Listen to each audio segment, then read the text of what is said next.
مولاي صل وسلم دائما سرمدا علی حبیبک خیر الخلق کلہم۔ اللہ کی حمد و ثنا نبی محترم صلی اللہ علیہ وسلم کی بارگاہ مقدسہ میں انتہائی محبت و عقیدت سے درود و سلام پیش کرنے کے بعد تمام تعریف اللہ وحدہ لا شریک کے لیے ہے۔ اللہ رب العالمین جل وعلا کے فضل و کرم سے رمضان المبارک کی یہ مقدس ساعتیں اللہ رب العالمین نے ہمارے لیے مقدر فرمائی، اور اس وقت ہم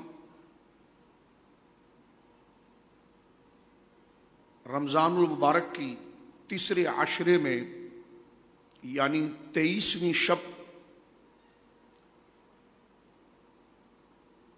23 رمضان المبارک 1445 ہجری میں داخل ہو چکے ہیں۔ حضور سید عالم صلی اللہ علیہ وسلم کے فرمان اور احادیث متواترہ متوارثہ سے یہ بات ہم تک پہنچتی ہے کہ حضور سید عالم نے علیہ السلام نے پورا رمضان المبارک آپ نے سب سے پہلے اعتکاف فرمایا تھا، اور بعض احادیث میں آتا ہے کہ 20 دن تک، ایک حدیث میں کہ آپ نے فرمایا، پھر اس کے بعد آپ نے صحابہ کرام رضوان اللہ اجمعین کو، بخاری شریف کی حدیث کا خلاصہ ہے کہ جو رکنا چاہتا ہے وہ رک جائے، کیونکہ لیلۃ القدر جو ہے وہ آخری عشرے میں ہے۔ اور پھر احادیث کا مجموعہ اور اس کا مفہوم یہ بیان کیا گیا کہ لیلۃ القدر آخری طاق راتوں میں، یعنی جو اوڈ راتیں ہیں، طاق راتیں ہیں 21، 23، 25، 27 اور 29 میں یہ گردش کرتی ہے، اور یہ وہ مقدس رات ہے جس کے بارے میں قرآن کریم نے فرمایا کہ لیلۃ القدر خیر من الف شہر، کہ یہ قدر والی رات لیلۃ القدر جو ہے یہ عبادت کے اجر کے اعتبار سے 1000 مہینوں سے بہتر ہے۔ بحمد اللہ تعالیٰ جب سے ہم نے شعور سنبھالا ہے، اللہ کے فضل سے مسلمانوں کے گھر پیدائش کا اللہ نے شرف دیا، اور میں اس وجہ سے عرض کر رہا ہوں کہ استدلالی ایمان کوئی ضروری نہیں، تقلیدی ایمان بھی اسلام میں مقبول ہے۔ تو ہم بچپن ہی سے لیلۃ القدر کی فضیلت، اس کا مقام، اس کی اہمیت کو پہ ہم متواتر مسلسل علماء سے سنتے ہیں، اور میں نہیں سمجھتا کہ کوئی مسلمان اتنا بھی کم علم ہو کہ وہ رمضان کو نہ جانتا ہو اور لیلۃ القدر سے متعلق بنیادی کچھ باتوں کا علم نہ رکھتا ہو، ایسا نہیں ہے۔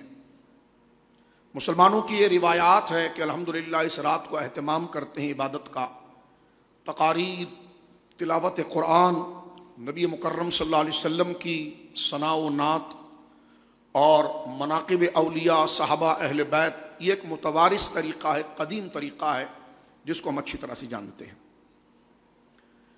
سب جانتے ہیں لیلۃ القدر کا کیا مقام ہے، کیا مرتبہ ہے، اس کو مختلف جہتوں سے بیان کیا جاتا ہے، لیکن آج میں نے سورۃ الرعد کی آیت نمبر 19 کی تلاوت کرنے کا شرف پایا ہے۔ لیلۃ القدر کا صرف یہ مقصد نہیں ہے کہ صرف ہم چند فضیلتیں سن کر باقی سال کے بقیہ دنوں کو اللہ کی نافرمانی میں صرف کر دیں، الیاذ باللہ، اور ایک رات کا اہتمام کر کے ہم اس خوش فہمی میں رہ جائیں کہ قبر کا راستہ بڑا آسان ہو جائے گا اور آخرت بڑی آسان ہو جائے گی۔ تو یہ قرآن و سنت کے دلائل، قرآن کی آیات اور رسول کریم صلی اللہ علیہ وسلم کی سیرت اور امت کا تعامل اور عمل کو دیکھتے ہوئے ہم اپنے آپ کو دھوکہ دے رہے ہیں، ایسا نہیں ہے۔ یہ رات ترقی مدارج کے لیے تو ضرور ہے، لیکن اس رات کو صرف اس رات ہی پر تکیہ کر کے رہنا یہ کوئی عقل مند آدمی کا کام نہیں ہے کہ وہ اسی رات میں عبادت کے حوالے کر دے اور باقی سال کے جو دن ہیں اس میں اللہ کے احکام، جو واجبات ہم پر ہیں رب کے حوالے سے، جو بندوں کے حوالے سے، جو سماج کے حوالے سے، اس کو یکسر چھوڑ دے، فراموش کر دے، اور وہ یہ سمجھے کہ میں نے لیلۃ القدر کی 5 راتوں میں مسلح ٹوپی لے کر میں حاضر ہو گیا ہوں تو میری مغفرت ہو گئی۔ یقیناً یہ رات مغفرت کی ہے، لیکن جو ذہن بنا کر میں اور آپ آتے ہیں نا، یہ بڑی تخریب کاری ہے اور یہ خود سے دھوکہ ہے۔ ایسا نہیں ہے۔ اس سے پہلے بھی ہم نے اپنی اصلاح کے لیے اور آپ دوستوں تک بات پہنچانے کے لیے مسجد میں درس قرآن جو جمعے کے دن ہوتا ہے، اس میں ہم نے سورۃ البقرہ کی بڑی مشہور آیت لیس البر ان تولوا وجوہکم قبل المشرق والمغرب، اس کا پورا درس نظام مصطفیٰ میں بھی ہوا کہ یہ کوئی نیکی نہیں ہے۔ اللہ نے فرمایا کہ صرف یہ کوئی نیکی نہیں ہے کہ آپ مشرق کی طرف منہ کر لیں یا مغرب کی طرف منہ کر لیں، بلکہ نیکی یہ ہے اصلاً کہ اس کے بتائے ہوئے تمام احکام کی پابندی کی جائے۔ ہمارے اندر ایک چور ہے، مزاجن طبیعت ہماری کے اندر ایک چور بیٹھا ہوا ہے جو ہمیں عبادت کی اس تمام مکمل صورت میں سے کسی ایک کی طرف دل لگا دیتا ہے اور باقی سے ہمیں دور کر دیتا ہے، اور ہم یہ سمجھتے ہیں کہ بس شریعت مطہرہ کے اس ہم نماز پڑھ رہے ہیں نا بس کافی ہے، یا کسی کا دل لگ جاتا ہے کہ میں غریبوں کو کھانا کھلا رہا ہوں نا، یہ کافی ہے، کسی کا دل لگ جاتا ہے کہ میں رشتہ داروں کا دل تو نہیں توڑ رہا، یہ کافی ہے، کوئی کہتا ہے میں اپنے ماں باپ کی خدمت میں تو لگا ہوا ہوں نا، یہ کافی ہے، کوئی کہتا ہے میں اپنے بچوں کو حلال کما کر دے رہا ہوں، یہ کافی ہے۔ یعنی یہ تمام چیزیں اپنی جگہ پر بہت اہم ہیں، باعث برکت ہیں، مطلوب قرآن ہیں، لیکن اسی ترتیب کے ساتھ اسی درجے میں جو چیزیں موجود ہیں ان کو فراموش کر کے ایک چیز کو پکڑ کر تقیہ کر لینا، یہ مزاج شریعت نہیں ہے، اور یہ اپنے آپ کو دھوکے میں رکھنا ہے، ورنہ قرآن مجید کسی ایک ہی چیز کا حکم دے دیتا اور باقی چیزوں کو نہیں دیتا۔ تو میرے دوستو، آج کی رات کی فضیلت ہم جانتے ہیں، لیکن آج کی رات اپنے آپ کو باشعور کرنے کی ہے۔ توبہ کون کرے گا؟ جو دین کو جانے گا۔ آج کی رات توبہ کی رات ہے۔ کوئی یہ نہ سمجھے کہ آپ نے کیا موضوع شروع کر دیا ہے۔ آج کی رات ذکر کی رات، لیکن جو رب کو جانتا ہی نہیں ہے تو وہ ذکر کیسے کرے گا؟ صرف ذکر کلمہ طیبہ لا الہ الا اللہ پڑھنا ہی نہیں ہے، بلکہ شعور اور علم کے ساتھ پڑھنا ہے کہ میں جب رب کو رب کہہ رہا ہوں تو اس کو کیا پسند ہے اور کیا پسند نہیں۔ آپ اگر کسی سیاسی جماعت میں بھی ہوں تو اس سیاسی جماعت کی کسی اہم چیز کو فالو کریں اور اسی درجے کی دیگر جو اہم چیزیں اس کو فراموش کریں، تو آپ کو نظریاتی کارکن تو نہیں کہا جا سکتا، آپ کو ایک متوازن شخص تو نہیں کہا جا سکتا۔ لہٰذا ہمارے اندر جو چور بیٹھا ہوا ہے وہ یہ ہے کہ عبادت کے کسی ایک شق کی طرف ہمارا دل لگ جاتا ہے۔ ایک کھانا کھلا رہا ہے تو وہ سمجھ رہا ہے کھانا کھلانا ہی سب سے بڑی فضیلت ہے۔ فضیلت ہے، کب انکار کیا گیا؟ لیکن اس سے اوپر درجے کے جو احکام ہیں جس کی وجہ سے، جس کو ادا کرنے سے یہ عمل نیک بنے گا، جس کو ادا کرنے کی وجہ سے اس کے کنیکشن سے یہ عمل کامیاب ہوگا، ان بنیادی ضروریاتوں پر ہم توجہ نہیں کرتے اور تجاہل عارفانہ کرتے ہیں، جان بوجھ کر جاہل بنتے ہیں، فراموش کرتے ہیں، اور اس بات پر غور نہیں کرتے کہ ایک ایک ساتھ ہماری کم ہو رہی ہے۔ اس رمضان شریف میں ہمیں ایسے ایسے لوگوں کے انتقال کی خبر آئی کہ جن کی خبر آنے سے ایک شوق لگ گیا کہ یہ بندہ بھی کبھی انتقال کر سکتا تھا۔ یعنی انتقال تو بندہ سب کریں گے، لیکن ایسی ایک خبر کہ جناب بندہ حیران ہو جاتا ہے، تو وہ میں اپنے آپ پر بھی قیاس کروں، آپ اپنے آپ پر بھی قیاس کریں۔ ہمیں کچھ نہیں پتا کہ آنے والا رمضان مجھے نصیب ہوگا یا آپ کو نصیب ہوگا۔ اللہ حافظ۔ یہ بھی ممکن ہے کہ آج کی رات میری اور آپ کی زندگی کی آخری رات ہو، اور یہ بھی ممکن ہے کہ یہ 23ویں شب جو ہم پا رہے ہیں شاید آنے والا رمضان ہمیں نہ ملے۔ حضرت فاروق اعظم سے پوچھا گیا کہ کوئی نصیحت فرمائیے، فرمایا موت سے بڑی بھی کوئی نصیحت ہے؟ حضور سید عالم صلی اللہ علیہ وسلم کی متوارث اور متواری حدیثیں موجود ہیں، اس سبق کو بھی انشاءاللہ ہم ان راتوں میں سمجھیں گے۔ لیکن 25ویں شب انشاءاللہ جو ہمارے بھائی محترم الیاس تنبی صاحب کے دولت خانے پر جو دوسری شب اللہ کرے ہمیں نصیب ہو، تو جو ہم 25ویں شب کریں گے تو اس میں انشاءاللہ اس ٹاپک کو سمجھنے کی کوشش کریں گے.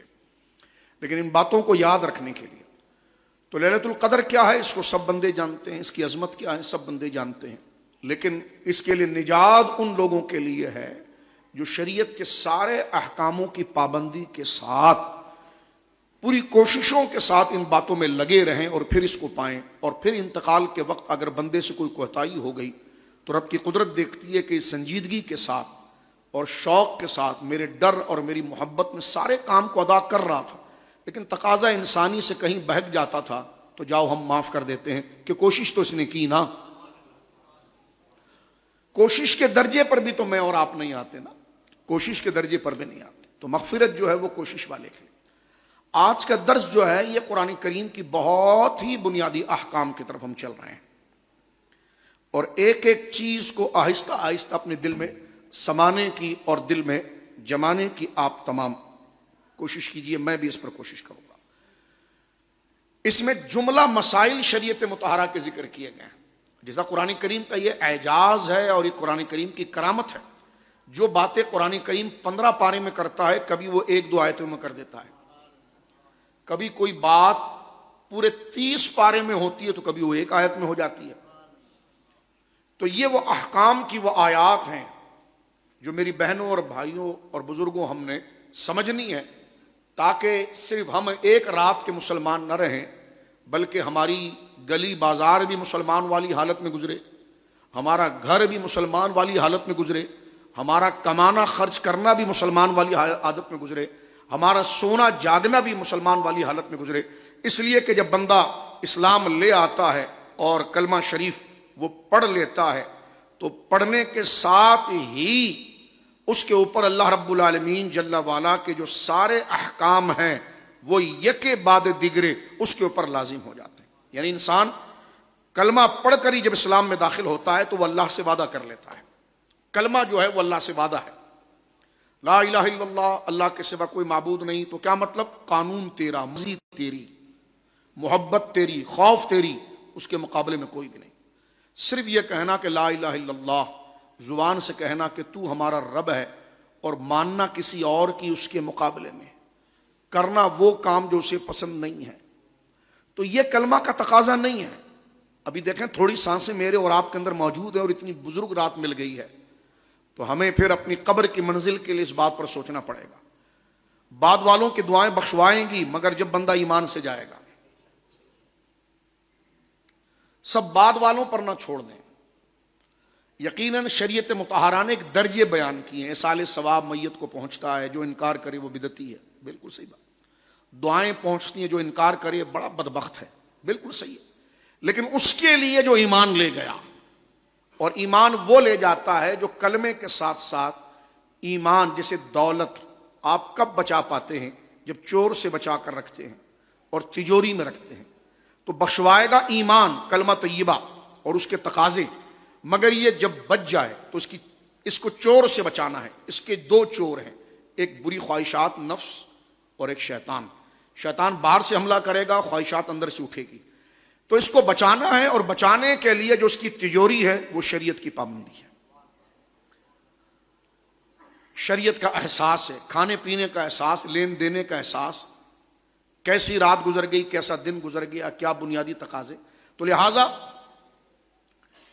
جب بندہ اس کلمہ پڑھ لیتا ہے، داخل ہو جاتا ہے، تو گویا وہ اللہ سے ایک وعدہ کر لیتا ہے. گویا نہیں، حقیقتاً وہ اللہ سے ایک وعدہ کر لیتا ہے. کلمہ جو ہے وہ ایک ایگریمنٹ ہے اللہ کے ساتھ. وہ اللہ سے وعدہ کر لیتا ہے کس چیز کا؟ کہ اس کے تمام فرائض کو ادا کرے گا. جن کاموں سے اس نے منع کیا ہے اس سے وہ باز رہے گا.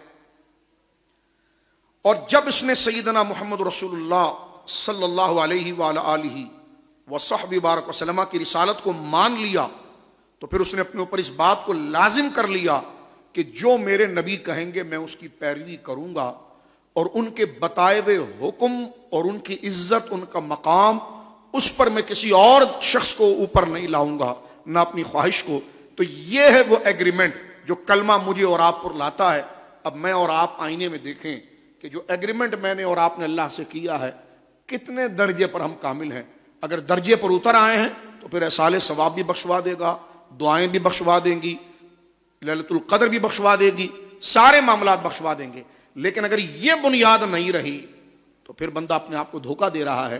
وہ اپنے آپ کو پھر پریپیئر کرے، اسٹیپ ڈاؤن کرے، پھر پیچھے آئے اور اپنے کیے ہوئے ان گڑھوں کو فیل کرے، بھرے، اور پھر اس منزل کی طرف آگے چلے، تو پھر اسے ایک شب نہیں، اس کی زندگی کی ہر رات لیلۃ القدر ہے۔ اللہ مجھے اور آپ کو یہ فکری بیداری عطا فرما دے، یہ سمجھ عطا فرما دے۔ روزانہ جنازے اٹھ رہے ہیں، لوگ جا رہے ہیں، ہمارے گھر کے عزیز چلے جاتے ہیں کہ جن کی تصویریں دیکھ کر ہم کلیجے کی آہیں نکال رہے ہوتے ہیں۔ اب وہ نہیں رہتے، ماں باپ چلے جاتے ہیں، بھائی چلے جاتے ہیں، کلیجے کی آہ نکلتی ہے۔ لیکن آہ کیوں نکلتی ہے؟ آہ کے ساتھ یہ بھی تو نکلے کہ جو ان کے ساتھ ہوا وہ میرے ساتھ بھی ہوگا اور آپ کے ساتھ بھی ہوگا۔ جس دن مجھے اور آپ کو یہ بات سمجھ میں آ گئی نا میرے دوستو، پھر دین کا پورا سیٹ اپ جو ہے وہ ہمیں سمجھ میں آئے گا۔ وہ انشاءاللہ العزیز ہم 25ویں رات کو بیان کریں گے۔ آج اس آیت کریمہ کی تشریح کی طرف میں اور آپ چلتے ہیں بڑے توجہ سے۔ میری کوشش ہے کہ میں جمعۃ المبارکہ کے اندر بھی قرآن ہی کو ہم لائیں، ان دروس میں بھی قرآن مجید کو لائیں، اور جو بقیہ زندگی رہ گئی ہے تو ہنگامہ دنیا سے نکل کر ہم براہ راست قرآن کے شاگرد بنیں اور اس سے علم حاصل کریں۔ تو یہ ہمارا ہوم ورک بھی ہے، یہ ہمارا کلاس ورک بھی ہے، یہ ہمارا مجلس کا ورک بھی ہے۔ سورۃ الرعد ہے، اور سورۃ الرعد 13واں پارہ ہے، اور اس کی یہ سورۃ الرعد ترتیب مصحف کے اعتبار سے، جیسے سورہ فاتحہ، سورۃ البقرہ، اگر آپ پاروں سے اس کو تلاش کریں گے تو 13واں پارہ ہے۔ سورتوں سے اگر آپ تلاش کریں گے تو سورت بھی 13ویں ہے۔ اور یہ آیت نمبر 19 سے ہم بات کو شروع کر رہے ہیں، اور انشاءاللہ دیکھیے جہاں تک ہمیں وقت مہیا ہوگا ہم آگے چلیں گے، توجہ اس طرف رکھیے گا۔ قرآن کریم فرقان حمید نے بینا اور نابینا، اندھے اور دیکھنے والے، بینا جو دیکھتا ہے اس کو، آنکھ، آنکھیارا، آنکھ والا اور اندھا، اس کو تشبیہ دی، ایگزامپل دی اس شخص کے، عالم اور غیر عالم۔ فرمایا اعوذ باللہ من الشیطان الرجیم افمن یعلم انما انزل الیک من ربک الحق۔ حبیب، بھلا جو آدمی یہ جانتا ہو کہ آپ کے رب کی جانب سے آپ پر کیا نازل ہوا اور وہ حق ہے، بھلا کوئی آدمی اس بات کو سمجھ لے کہ آپ کے رب کی طرف سے آپ پر کیا نازل ہوا اور وہ حق ہے، کمن هو الاعمی، تو کیا وہ اندھوں کی طرح ہوگا؟ اب قرآن سوال کھڑا کر رہا ہے۔ فرمایا حبیب، جو شخص یہ پہچان لے اپنی زندگی میں کہ اے مصطفیٰ آپ کے سینے پر جو اترا ہے رب کی طرف سے وہی حق ہے، یہ چلچلاتی ہوئی دنیا اور یہ چمکتی ہوئی دنیا، یہ دنیا کا اتار و چڑھاؤ، نہ نہ نہ، حق وہی ہے جو قرآن نے کہہ دیا، جو محبوب کے سینے پر رب نے اتار دیا۔ مان لو تو بھلا ہے، نہیں مانو تو مٹی تمہیں بتا دے گی کہ تم نے کہاں زندگی گزاری ہے۔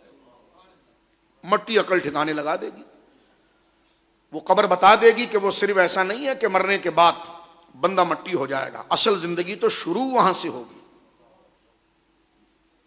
اصل زندگی تو شروع وہاں سے ہوگی۔ اللہ مجھ پر اور آپ پر رحم فرمائے۔ سرکار مولا شیر خدا نے فرمایا کہ جو زندہ ہیں اصل میں وہ سو رہے ہیں، اور جس کی آنکھ بند ہوتی ہے وہ اصل میں جاگ رہا ہوتا ہے۔ اس سے پوچھا جاتا ہے جوانی تھی نا، کہاں لگائی؟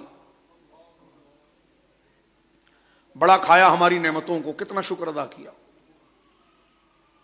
علم کتنا حاصل کیا تھا ہمارے کو پہچاننے کے لیے؟ دنیا تمہاری ضرورت تھی، مقصد تو نہیں تھا۔ تم پیدا ہوئے تھے آخرت کے لیے، اور یہ دنیا تمہارے لیے ٹولز تھا، ایک آلہ تھا، ایک سبب تھا، اسی کو سب کچھ سمجھ گئے۔ دنیا کیوں ملی؟ کہ آخرت کی تیاری کے لیے۔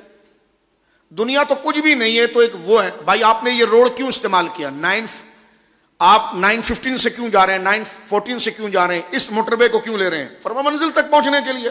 تو کہیں یہاں کھڑے کیوں نہیں ہوتے؟ کہا کل کا کوئی کام کرو، یہاں کھڑے ہونے کے لیے تھوڑی روڈ پر آیا تھا، منزل پر پہنچنے کے لیے آیا تھا۔ تو فرمایا یہی یہ دنیا راستہ ہے، تمہیں پیدا منزل کے لیے کیا تھا جو آخرت ہے۔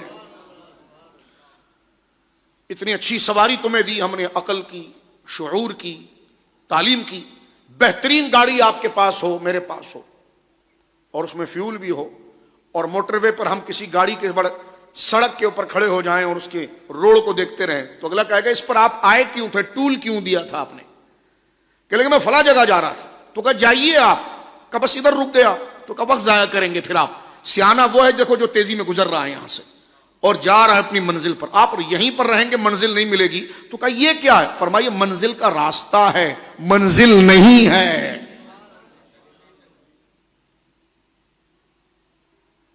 یہ مقصد نہیں ہے, یہ ضرورت ہے. بیوی بچے گھر بار یہ ضرورت ہے, منزل نہیں ہے. پہلے تو میں اور آپ اس کنفیوژن کو دور کریں کہ میں اور آپ پیدا کیوں ہیں؟ آخرت کے لیے, آخرت کی تیاری کے لیے. سارا کام دنیا کے لیے کیا, آخرت کے لیے کیا کیا؟ اس پر ذرا غور کرنے کی ضرورت ہے. بڑے توجہ سے اس بات کو سنیں. اللہ رب العالمین فرما رہا افمن یعلم انما انزل الیک من ربک الحق.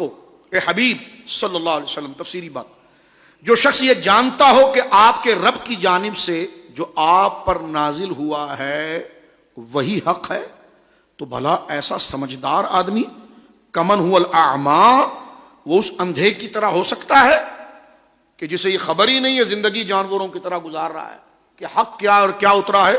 اللہ فرماتا انما یتذکر اولو الالباب, یہ باتیں جو ہم کر رہے ہیں صرف انہی لوگوں کی نصیحت کے لیے کر رہے ہیں جو عقل رکھتے ہیں. اب کیا نصیحت ہو رہی ہے سنیے آگے. اب آگے سے سبق شروع ہو رہا ہے. پہلے تو پوزیشن بتا دی کہ دانا وہ ہے جو اس بات کو سمجھ لے کہ اس کے رب نے اپنے محبوب پر جو اتارا وہی حق ہے.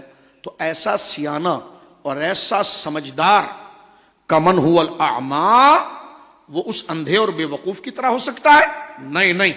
فرمایا انما یتذکر اولو الالباب, صرف وہی لوگ نصیحت قبول کرتے ہیں جنہیں ہم نے عقل دی ہے. اور وہ کون ہے؟ الذین. آگے اس بات کو ارشاد فرمایا. یہاں پہلے ایک ایک مسئلہ کلیئر کرتے ہیں, آہستہ آہستہ آگے چلتے ہیں. یہاں قرآن مجید نے فرمایا انزل الیک من ربک الحق, جو رب نے اتارا ہے آپ کے اوپر اور وہ حق ہے. اس پر علماء نے بہت لکھا ہے. یہ بہت ایک جملہ ہے لیکن باتیں اس میں بہت ہیں.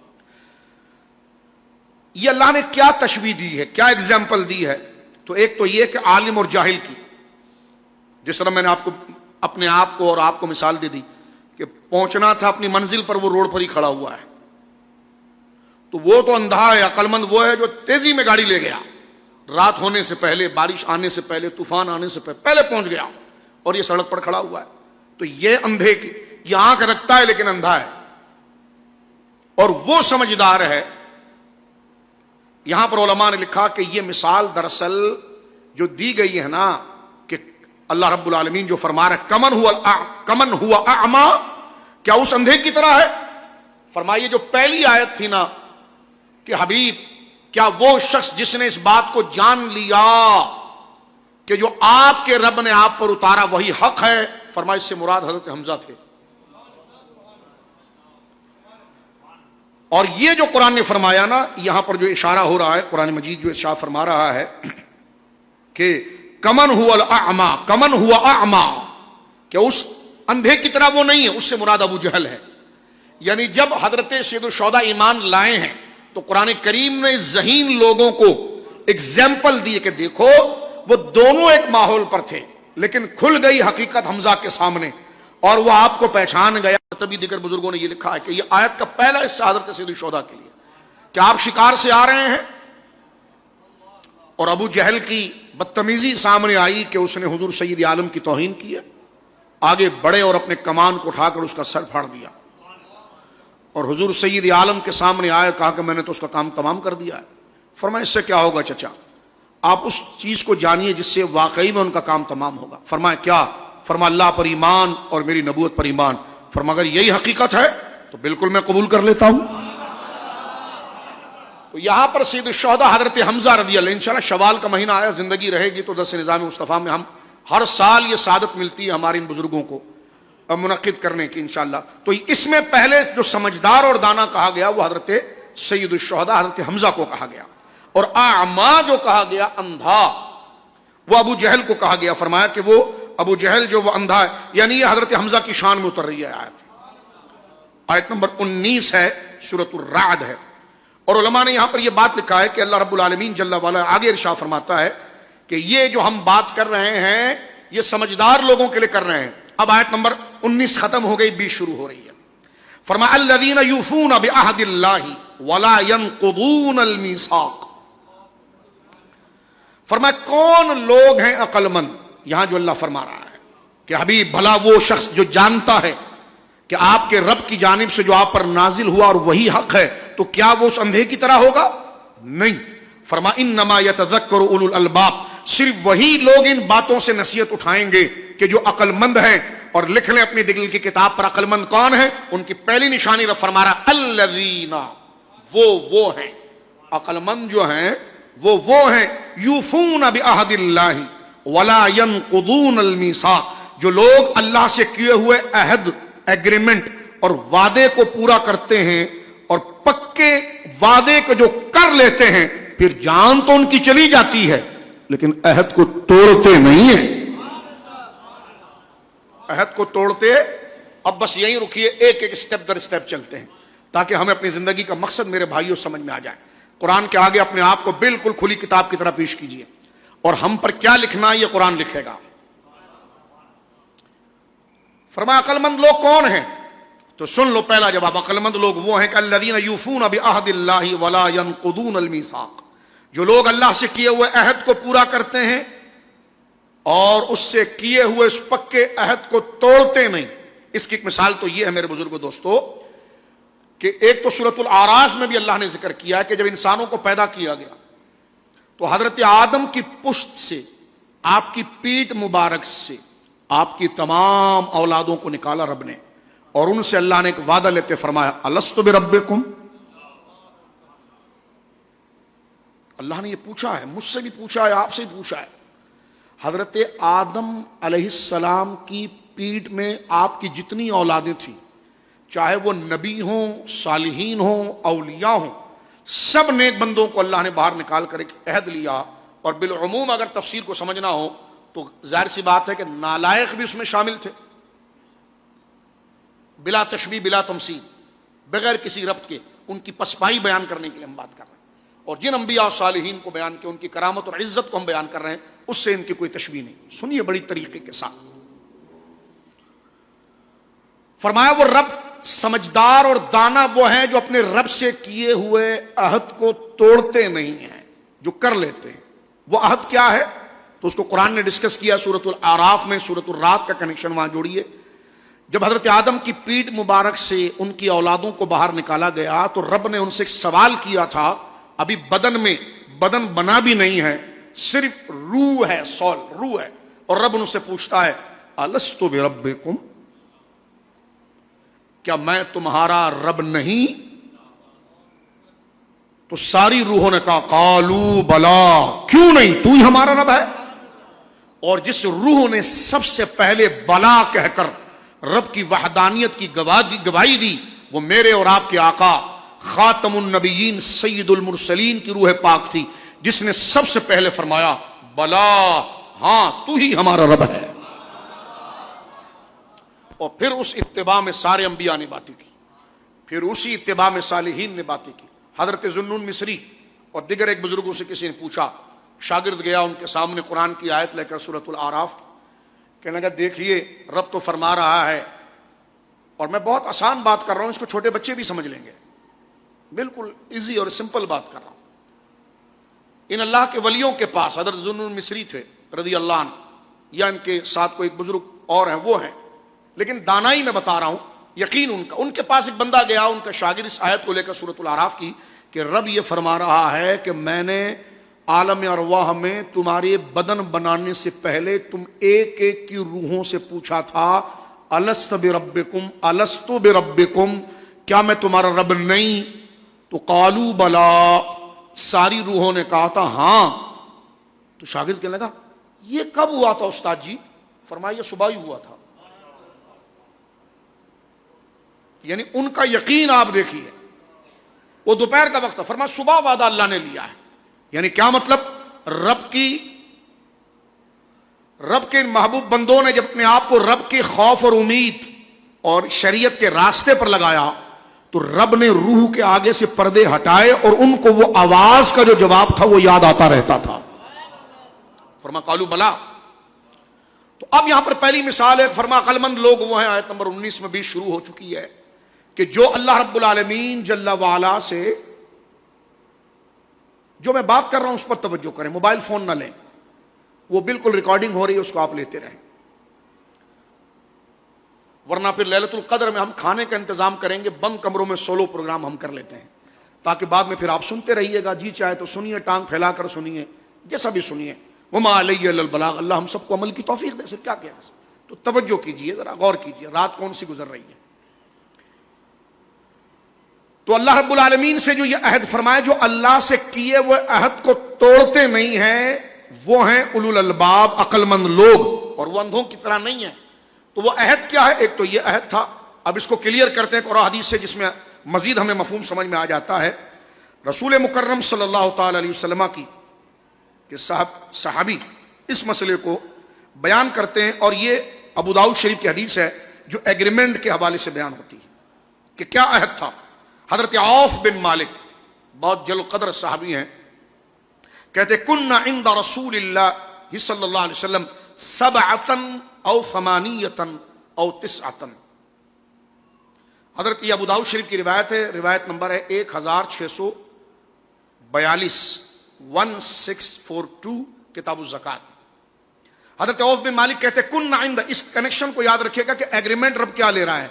فرمایا وہ ہمارے سمجھدار بندے ہیں جنہوں نے اللہ سے عہد کیا اور اس عہد کو توڑتے نہیں ہیں. عہد کی مثال ابھی سورۃ الاعراف سے آ گئی، اب اس کی مزید تشریح یہاں پر آ رہی ہے جو حضور نے صحابہ سے لیا ہے. تو صحابی کہتے ہیں حضرت عوف بن مالک کہ ہم حضور کے پاس تھے سبعتن او ثمانیتن او تسعتن، ہم یا تو 7 بندے تھے، او ثمانیتن یا 8 بندے تھے، او تسعتن یا 9 بندے تھے. اپنی تعداد بتا رہے ہیں. فقال، ہم حضور کے پاس آئے اور جناب سید عالم نے فرمایا الا تبایعون رسول اللہ.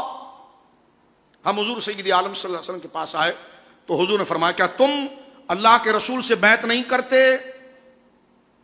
قلنا، ہم نے کہا قد بایعناک حتی قال ثلاثا. تو ہم نے کہا کہ حضور ہم نے تو بیعت کر لی ہے. پھر حضور نے یہ جملے 3 دفعہ دہرائے، کیا تم رسول سے بیعت نہیں کرتے؟ کیا تم رسول، بیعت ایگریمنٹ ہوتا ہے عہد کا، اور جب تک وہ عہد رہتا ہے بیعت قائم رہتی ہے. جب پیر کے ہاتھ پر مرید ہوتے ہو نا تو کچھ عہد کرتے ہو، وہ عہد ہم اسی دن سے نہیں مانتے، داڑھی بھی نہیں رکھتے، نماز بھی نہیں پڑھتے، تو وہ بیعت کیسی ہے؟ مجھے نہیں سمجھ میں آتا. چلو ایک بیعت برکت ہے، کسی نے ایک بندے کے ہاتھ پر ہاتھ رکھ دیا، لیکن بیعت کی وہ روح نہیں، وہ تو ایگریمنٹ تھا. وہ پہلے دن ہی سے اس پر عمل نہیں ہے، پھر بڑے فخر سے کہتے ہیں میں فلانے کا مرید ہوں، فلاں کا مرید ہوں، فلاں کا مرید ہوں. بھائی مرید ہونے کا کیا مانا ہوتا ہے؟ غلام بننا ہے. مانا یہ ہوتا ہے کہ اس نیک بندے کے ہاتھ پر ایگریمنٹ کرنا کہ میں یہ کام کروں گا. اس نے اپنے مرشد کے ہاتھ پر کیا تھا، میں یہ کام کروں، اس نے اپنے مرشد کے ہاتھ پر کیا تھا، یہ کام کر. آخری میں تابعین نے صحابہ کے ہاتھ پر کیا تھا اور صحابہ نے حضور کے ہاتھ پر کیا تھا. یہ کنیکشن بیعت کا وہاں تک پہنچتا ہے. تو حضور نے 3 دفعہ یہ ارشاد فرمایا. میں پہلے عربی میں پوری حدیث پڑھ دیتا ہوں تاکہ پھر اس کا ترجمہ کرتے ہیں. کن عند رسول اللہ سبعتن صلی اللہ علیہ وسلم سبعتن و ثمانیتن او تسعتن فقال الا تبایعون رسول اللہ وکننا حدیث عہد بیعت قلنا قد بایعناک حتی قال ثلاثا وبسطنا ایدنا فبایعنا. فقال قائل یا رسول اللہ صلی اللہ علیہ وسلم ان قد بایعناک فعلا ما نبایعک؟ قال ان تعبد اللہ ولا تشرک به شیئا وتصلوا صلاة الخمس وتسمعوا وتطيعوا وأسر كلمة خفية قال ولا تسألوا الناس شيئا. عوف بن مالک کہتے ہیں کہ ہم حضور علیہ الصلوۃ والسلام کے پاس گئے. اب یہ سورۃ الرات کی آیت کی تشریح آ رہی ہے. ہم 7 بندے تھے، 8 تھے یا 9 تھے. آپ علیہ الصلوۃ والسلام نے فرمایا کہ تم رسول اللہ سے بیعت نہیں کرتے. اس وقت ہم نے آپ سے نئی بیعت کی تھی اسلام کی. ہم نے عرض کیا آپ سے بیعت کر چکے ہیں یا رسول اللہ، حتیٰ کہ آپ نے 3 دفعہ فرمایا کیا تم رسول اللہ سے بیعت نہیں کرتے؟ کیا تم رسول اللہ سے بیعت نہیں کرتے؟ کیا تم رسول اللہ سے بیعت نہیں کرتے صلی اللہ تعالی علیہ وسلم. جب حضور نے 3 دفعہ یہ بات فرمائی تو ہم نے اپنے ہاتھوں کو بڑھایا اور حضور سے بیعت کر لی۔ ایک کہنے والے نے کہا یا رسول اللہ کس بات پر آپ ہم سے بیعت لے رہے ہیں، کس بات کا ایگریمنٹ ہم آپ سے کر رہے ہیں؟ تو حضور نے فرمایا مجھ سے بیعت کرو، مجھ سے وعدہ کرو اس بات پر کہ تم اللہ کی عبادت کرو گے اور اس کے ساتھ کسی کو شریک نہیں کرو گے۔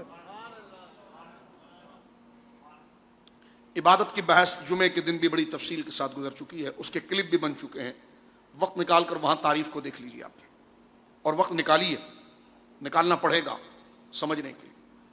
عبادت اقصی غایت الخضوع و تذلل کے ضمن میں ہم نے بات کر فرمایا اللہ کی عبادت کرنا اور اس کے ساتھ کسی کو شریک نہیں کرنا۔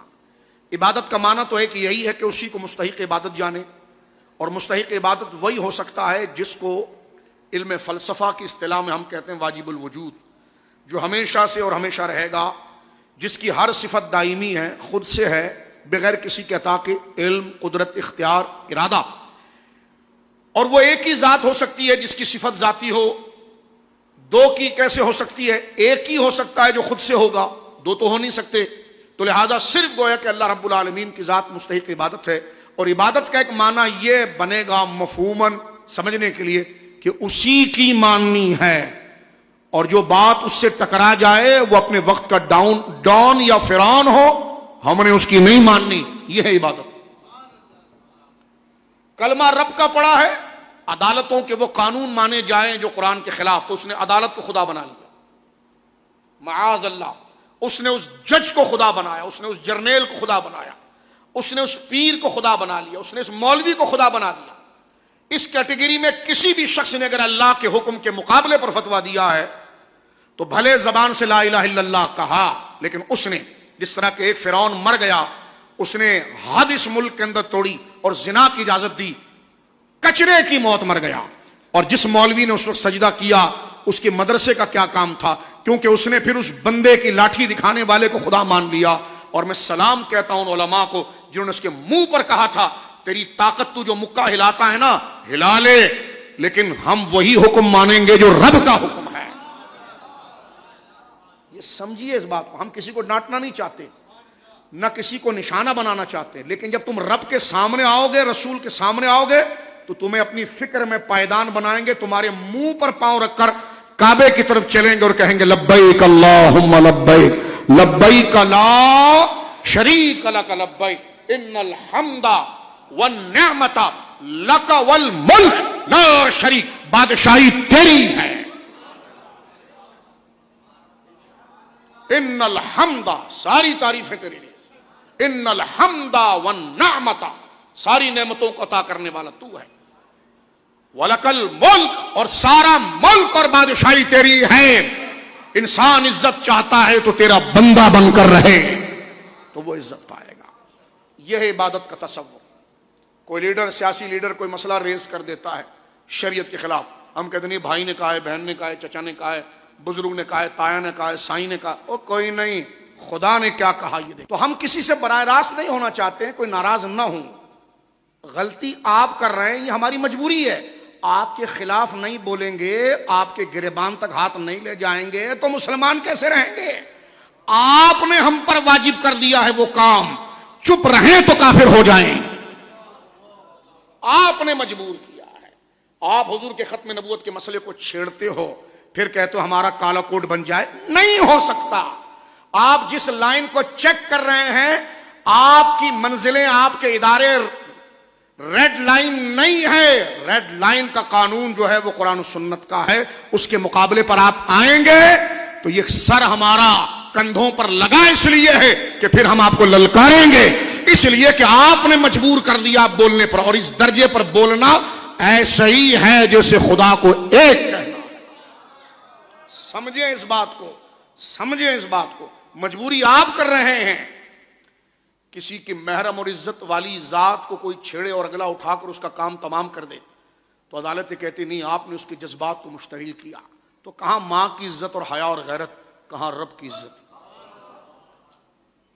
حضرت ابو بکر صدیق بیٹھے ہوئے ہیں، سامنے کی یہودی نے اللہ کے لیے جملہ کہا، آپ نے کھڑے ہو کے کھینچ کر مارا، وہ بڈھا ان کا سب سے بڑا مولوی تھا، جا کر وہ خبیث ادھر گرا۔ مجمع حضور کے پاس گیا، فرمایا حضور میں نے کسی پر ہاتھ نہیں اٹھایا، ہمارے ذمہ ہے، میں نے ہاتھ نہیں، لیکن اس نے خدا کے لیے ناجائز جملہ بولا، اور ادھر سورہ آل عمران کی آیت اتر گئی کہ ہاں جو اس نے بکا تھا وہ خدا نے سن لیا، یہ بک رہا تھا کہ خدا فقیر ہے اور ہم غنی ہے۔ ابو بکر صدیق جیسا نرم دل لیکن غیرت کہ ان الحب للہ کہ والذین آمنوا اشد حبا للہ، مومن وہ ہوتا ہے جو ٹوٹ کر سب سے زیادہ اپنے رب سے پیار کرتا ہے، وہ رسول سے بھی پیار اللہ کے لیے کرتا ہے، وہ رسول اللہ سے بھی پیار اللہ کے لیے کرتا ہے، وہ قرآن سے بھی پیار اللہ کے لیے کرتا ہے۔ اصل محبت اللہ کی ہے اور یہ اس کے جلوے ہیں، وہ رسول پر بھی فدا ہوا تو اللہ کے لیے ہوا، کیونکہ شرعی محبت اللہ کے لیے ہے، اور اللہ کی محبت کا سب سے پہلا اور خوبصورت نکات رسول اللہ کی محبت۔ جب رسول کی محبت اللہ کے لیے، جب رسول کو مانا اللہ کے لیے ہیں، بولیے سبحان اللہ، تو ہم کسی کو چھیڑ نہیں رہے۔ اب آپ دیکھیے صحابی نے کیا کہا، حضور ہم کس بات پر بیعت کریں آپ سے؟ فرمایا بیعت کرو کہ تم اللہ کی عبادت کرو گے اور اس کے ساتھ کسی کو شریک نہیں کرو۔ بچپن سے ہم طوطے کی طرح یہ جملہ رٹتے ہیں، اللہ کی عبادت اللہ، کبھی سمجھا اللہ کی عبادت کیا مطلب؟ یہ مطلب ہے کہ اس کے قانون کے سامنے کوئی قانون نہیں، اس کے فیصلے، قطعی فیصلے کے سامنے کسی کا فیصلہ نہیں مانا جائے گا۔ جو اس نے حدود بنا دی ہے، جیسے ضروریات دین ہے، خدا کی توحید، نبی کی رسالت ہے، جو ضروریات دین ہے یہ اس کی حد ہے، اس کے مقابلے میں کوئی قانون لائے آپ پر فرض ہے کہ اس کو ہاتھ سے روکو، یہ طاقت نہیں، زبان سے روکو، یہ طاقت نہیں، دل میں اس کو غلیظ ترین جانو، ٹیلی ویژن پر اس کا شکل آ جائے تو اس پر لعنت بھیجو اور بتاؤ کہ مجھے اس سے ایسی نفرت ہے جیسے اس نجاست سے اتنی نفرت نہیں، اور یہ جو نفرت ہوگی نا یہ رب کی توحید کو ظاہر کرے گی کہ محبت بھی اللہ کے لیے اور دشمنی بھی اللہ کی۔ یہ ہے لیلۃ القدر۔ لڈو کھلا کر یہ کہنا کہ بس چلے جاؤ بخش دیے گئے، میں نہیں سمجھتا کیسے بخش دیے گئے، خدا سے وفا نہیں اور لیلۃ القدر سے بخش دیے گئے۔ لیلۃ القدر بخشواتی ہے، کون مومن اس کا منکر ہے، لیکن یہ خود سے نہیں بخشواتی، اس کا تعلق ان چیزوں کے ساتھ ہے۔ فرمایا یا رسول اللہ ہم نے بیعت کر لی آپ کے ہاتھ پر، بتائیے کن باتوں پر بیعت کریں؟ فرمایا اس بات پر بیعت کرو کہ میں اللہ کی عبادت کرتا ہوں اور اس کے ساتھ کسی کو شریک نہیں کروں گا۔ کہا ٹھیک ہے۔ فرمایا اور حضور؟ فرمایا 5 وقت کی نمازیں پڑھیں گے۔ جی حضور، آگے باتیں آ رہی ہیں اس کی۔ اور رب کے اس بات پر بیعت کرو کہ تسمعوا وتطیعوا، کہ تم احکام کو جیسا سنو گے ویسا اس کی اطاعت کرو گے، یہ فرمایا۔ پھر حضور نے چھپکے سے آہستہ سے صحابی کو قریب کر کے اس کے کان میں ایک بات کی، اور وہ بات یہ کی حضور علیہ الصلوۃ والسلام نے کہ لوگوں سے سوال نہیں کرو گے۔ اس کی وضاحت ابھی میں کرتا ہوں۔ آپ نے دیکھ لیا شریعت کیا، یہ پہلا سبق ہے میری اور آپ کے لیے، نرسری کلاس لگی ہے ایمان کی، یہ پہلا سبق ہے، اس کے اوپر نمازیں، عبادات چلتی ہیں۔ ایک حدیث پاک سنیے، یہاں پر بات آپ کو سمجھ میں آئے گی۔ میں نے جمعے میں بھی یہ حدیث پاک پڑھنے کا شرف پایا، مجھے اور آپ کو اللہ عمل کی توفیق دے۔ یہ ابن ماجہ شریف میرے سامنے ہے، حدیث نمبر ہے 4034، 4043۔ حضرت ابو دردہ اس کے راوی ہیں۔ کانوں کو کھول کر، دماغوں کو بیدار کر کے میرے دوست اس روایت کو سنیے۔ ابو دردہ کہتے ہیں اوصانی خلیلی علیہ الصلوۃ والسلام، مجھے وصیت کی، یہی وہی ایگریمنٹ جو چل رہا ہے نمبر 19 کا، ہم اسی کے تشریح کو سمجھا رہے ہیں، سمجھ رہے ہیں، کیونکہ ہماری عقل اگر موٹی بھی ہو تو بات سمجھ میں آ جائے کہ قرآن کہتا کیا ہے۔ تو حضرت ابو دردہ رضی اللہ تعالیٰ عنہ کہتے ہیں کہ مجھے وصیت کی ہے میرے خلیل نے، یعنی رسول اللہ نے، کیا؟ اللہ تشرک باللہ شیئا، کہ اللہ رب العالمین کے ساتھ کسی کو شریک نہیں کرنا۔ اور آگے حضور نے کیا کہا؟ وَإِن قُطِّعْتَ وَخُرِّقْتَ، ابو درداء اس کی سزا میں تیرے ٹکڑے بھی کر دیے جائیں اور تجھے زندہ بھی جلا دیا جائے تب بھی شرک نہیں کرنا۔ یہ شریعت، تیرے ٹکڑے کر دیے جائیں۔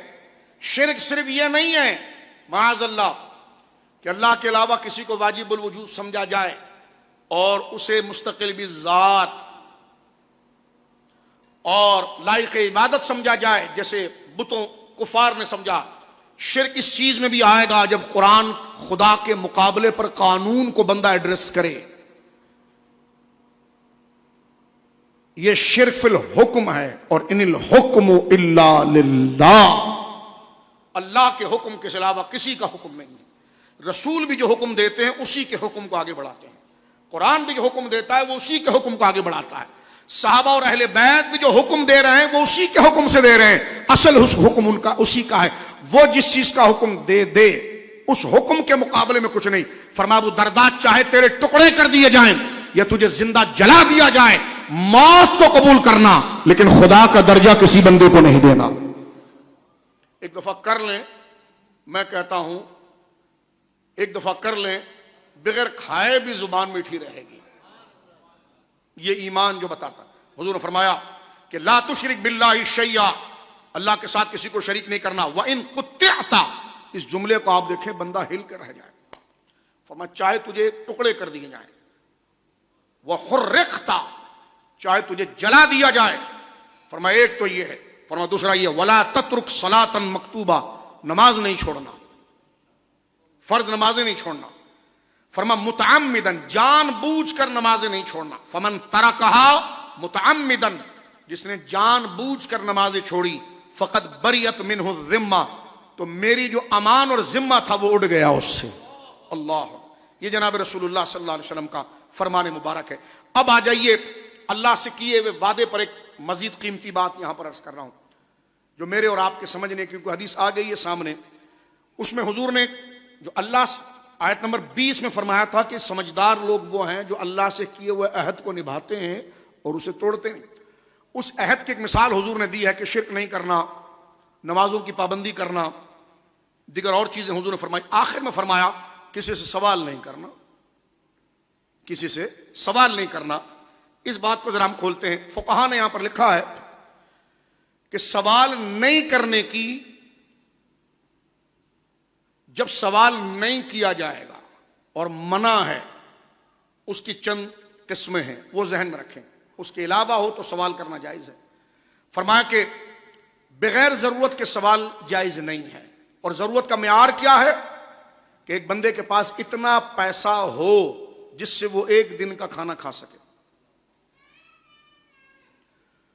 فرمایا دوسرا کیا ہے؟ جو شخص کمانے اور کمانے پر قادر ہو، کسب کرنے پر قادر ہو، لیکن بھیک مانگے، سوال کرے، یہ حضور نے منع کیا. یہ اللہ سے کیے ہوئے عہد میں سے عہد ہے، نہیں کرے گا. فرمایا جب سوال کرے تو ذلیل ہو کر نہ کرے، گڑ گڑائے نہ، جیسے رب کے آگے گڑ گڑاتا، ایسا بندے کے آگے نہ گڑ گڑائے، لجاجت کے ساتھ نہ کرے. فرمایا گڑ گڑا کے سوال نہ کرے.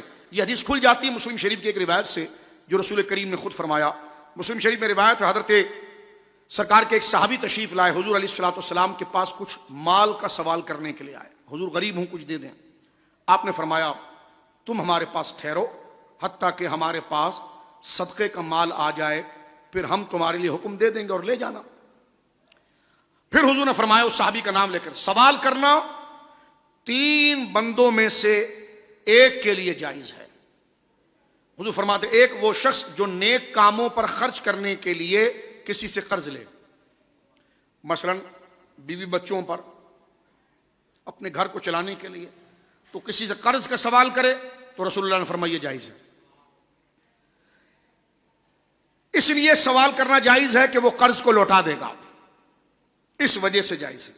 اور فرمایا پھر سوال کرنے سے رک جائے، جب قرض مل گیا اپنی ضرورت گزارا کرے، اور پھر جو ٹائم طے پایا یا اس سے جو ایگریمنٹ کیا ہے یا پھر اسے ذہنی انڈرسٹینڈنگ کر لے اور اس کے پیسے کو اس کو لوٹا دے.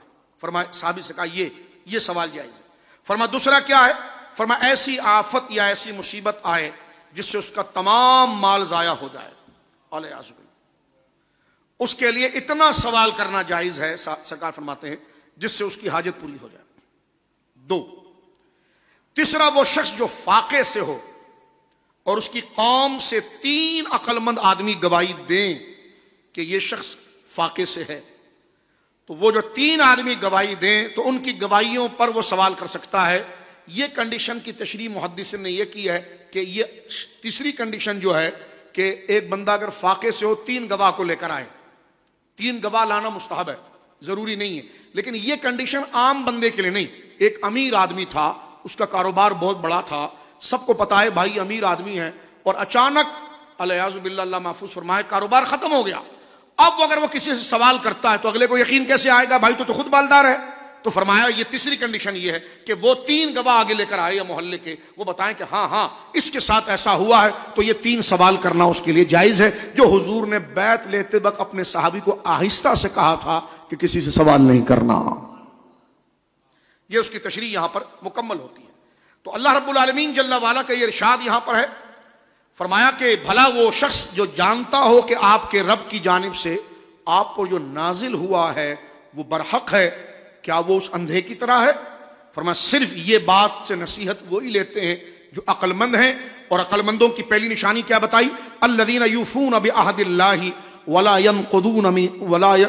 ينقضون المیثاق، وہ جو اللہ سے اپنا وعدہ پورا کرتے ہیں، بحث گزر گئی ہے، اور اس کو توڑتے نہیں. یہ ایک بات مختصر گزر گئی. آگے فرمایا ان کی دوسری نشانی یہ ہے عقل مندوں کی، اللہ فرماتا والذین یصلون ما امر اللہ بہ ان یوصل، فرمایا وہ رشتوں کو توڑتے نہیں ہیں، رشتوں کو جوڑتے ہیں. کہ جس کے جوڑنے کا حکم اللہ رب العالمین نے عطا فرمایا، اور رشتوں کو جوڑنے کا شریعت مطہرہ نے بڑے شدید حکم شریعت مطہرہ نے عطا فرمایا. یہ حدیث آپ سنتے رہتے ہیں، وقت مختصر ہے تو میں آگے بڑھنا چاہتا ہوں. دوسری نشانی اللہ سے کیے ہوئے عہد کو، توحید کا، رسالت کا، اور ان باتوں کا جو بھی حدیث میں گزر گیا ہے، نمازوں کی پابندی ہے. اور فرمایا کہ پھر وہ رشتوں کو جوڑے رکھتے ہیں، ما امر اللہ بھی، اس لیے جوڑے رکھتے ہیں کہ اللہ رب العالمین نے جوڑے رکھنے کا حکم عطا فرمایا. یہاں پر صرف ایک بات، اللہ ہمیں عمل کی توفیق دے، کہ حضرت عبداللہ ابن عمر کہتے ہیں کہ جوڑنے سے مراد صرف یہی نہیں ہے کہ آپ کا رشتہ دار آپ کے ساتھ ہمدردی سے پیش آئیں تو آپ جواباً ہمدردی سے پیش آئیں، ٹھیک ہے. فرمایا جس جوڑنا یہاں پر کہا جا رہا ہے وہ اس نوعیت کا ہے کہ وہ آپ کو منہ نہ لگائے لیکن آپ اپنا حصہ ادا کرتے رہیں. اور یہ بوجھ نہیں ہے. اگر بندہ یہ کہنا میرا رب تو دیکھ رہا ہے، میں تیرے لیے ذلیل ہو رہا ہوں، میں تیرے لیے اس کے آگے رسوا ہو رہا ہوں، تو جس کے دل میں اپنے رب سے اجر لینا ہوگا اور یقیناً اس نیت سے وہ جائے گا تو اس کا بھائی اس سے راضی ہو جائے گا، اس کی بہن اس سے راضی ہو جائے گی، اس کے خونی رشتے اس سے راضی ہو جائیں گے. تو یہ دوسری نشانی میرے دوستو بزرگوں، سبق لکھ لیجیے اچھی طرح سے. سورۃ الرعد کی آیت نمبر 20 ختم ہو چکی ہے، آیت نمبر 21 میں ہم چل رہے ہیں. فرمایا وَيَخْشَوْنَ رَبَّهُمْ، وہ لوگ اللہ سے بہت ڈرتے ہیں، وَيَخَافُونَ سُوءَ الْحِسَابِ، اللہ اکبر، اور وہ سخت حساب سے ڈرتے ہیں. یہ بہت ہی اللہ محفوظ فرمائے. یہاں پر یہ خطرناک بات یہاں پر ذکر کی گئی ہے، خطرناک اس لیے کہ میں اور آپ اس پر عمل نہیں کرتے. فرمایا مومن وہ جو لوگ عقل مند ہیں وہ اللہ کے سخت حساب سے ڈرتے ہیں. ہماری ماں حضرت عائشہ اتنی ذہین خاتون تھی، اور حضور سے ان کا نکاح کم عمری میں ہوا اس لیے تھا کہ یہ ذہین بہت تھی، اور طبیعت کے اعتبار ظاہر سی بات جب عمر کم تھی تو بدن میں درد، سر میں درد اور دیگر اور پریشانیاں اس عمر میں ہوتی نہیں ہیں. تو انہوں نے حضور کو بہت قریب سے دیکھا اور قرآن کا مضمون قریب سے لیا. اس لیے علماء نے کہا کہ شریعت کے 40% سے زیادہ حصہ حضرت عائشہ پاک نے حضور سے لے کر امت کو دیا ہے. اب یہاں ذہانت دیکھیں حضور سے، اس پر پوری ایک بحث ہے. ہمارے وہاں ہمیں فضائل سے نکلنا نہیں پڑتا، اس لیے کہ فضائل نہیں بتائیں تو شیعہ نے ایسی لوگوں کا ذہن خراب کیا ہوتا ہے، تو تقریر ہماری پوری فضائل پہ چلے جاتی. ورنہ اس پر ایک بحث کی ضرورت ہے کہ حضرت زندگی رہی انشاءاللہ کبھی کہ حضرت عائشہ رسول اللہ سے سوالات کتنی قیمتی کرتی تھی. اس میں سے صرف ایک سوال میں اپنی زندگی کا واللہ اس رات میں اپنے آپ کو خوش نصیب سمجھتا ہوں اللہ کے فضل سے اور آپ کو بھی، کہ یہ حدیث ہماری نظر سے گزر رہی ہے، اور اس نیت کے ساتھ کہ اللہ یا اللہ تیری رضا کے لیے پڑھ رہے ہیں، وہ تیرے محبوب کی محبوبہ ہیں جن کی عزت و توقیر کے لیے تو نے 18 سے زیادہ آیات اتاری ہیں. وہ عظیم میری ماں جو رسول اللہ کہیں اپنی دیگر بیویوں سے مجھے عائشہ کے معاملے میں تکلیف نہ دو، عائشہ وہ ہے جو میرے ساتھ بستر پر بھی ہوتی ہے تو رب وہی اتارتا ہے. کالے توبہ کر لے بکواس کرنے سے. نیچے آگے کومنٹس کرتے ہیں، کبھی جمل کا مسئلہ لاتے ہیں، کبھی تو یہی باتیں تجھے جہنم میں لے جائے گی. مولا علی بھی جنت جائیں گے، میری ماں بھی جنت جائے گی، تو اپنا کالا منہ لے کر خنزیر جہنم جائے گا، جو تو نیچے کمنٹس کرتا ہے حضرت عائشہ کے خلاف۔ اور سن لے، ہم نے دنیا میں ہمیشہ نہیں رہنا، نہ مرید بنانے، اس لیے کھل کر تیرے بارے میں بات کر رہے ہیں، جو کرنا ہے کر لے، ہم نے کلمہ رب کا پڑھا ہے، لا الہ الا اللہ۔ تو گالیاں دیتا ہے ہماری ماں کو، حضرت عائشہ کو، اور ہم تیرے لیے اور ملاؤں کی طرح ذرا لجاجت نہیں۔ سیٹھ صاحب یہ بات پسند نہیں کرے، سیٹھ جائے بھاڑ کے اندر، سیٹھ آیا کیوں ادھر؟ ایسا سیٹ آیا کیوں ہے جس کو یہ باتیں پسند نہیں ہیں؟ اس لیے کہ اس نے جوئے سے پیسے جمع کیے، وہ صرف مغفرت کو سننا چاہتا ہے۔ میں نے کہا ایک رات نہیں بخشواتی، یہ سارے حیا ہو تو رات بخشواتی ہے۔ اور یہ جوا جو تُونے حرام کے پیسے لوگوں کے لے کر عمرے حج کر رہا ہے نا، یہ بھی چھوڑ دے ذرا۔ توجہ ہے آپ کی؟ یعنی خود نہیں بدلتے، قرآن کو بدلتے ہیں، خود نہیں بدلتے۔ کہتے ہیں لوگ، زمانہ بدل گیا، لوگ یہ سننا چاہتے ہیں۔ میں نے کہا رب یہ سننا چاہتا ہے ہم سے جو پڑھا ہو۔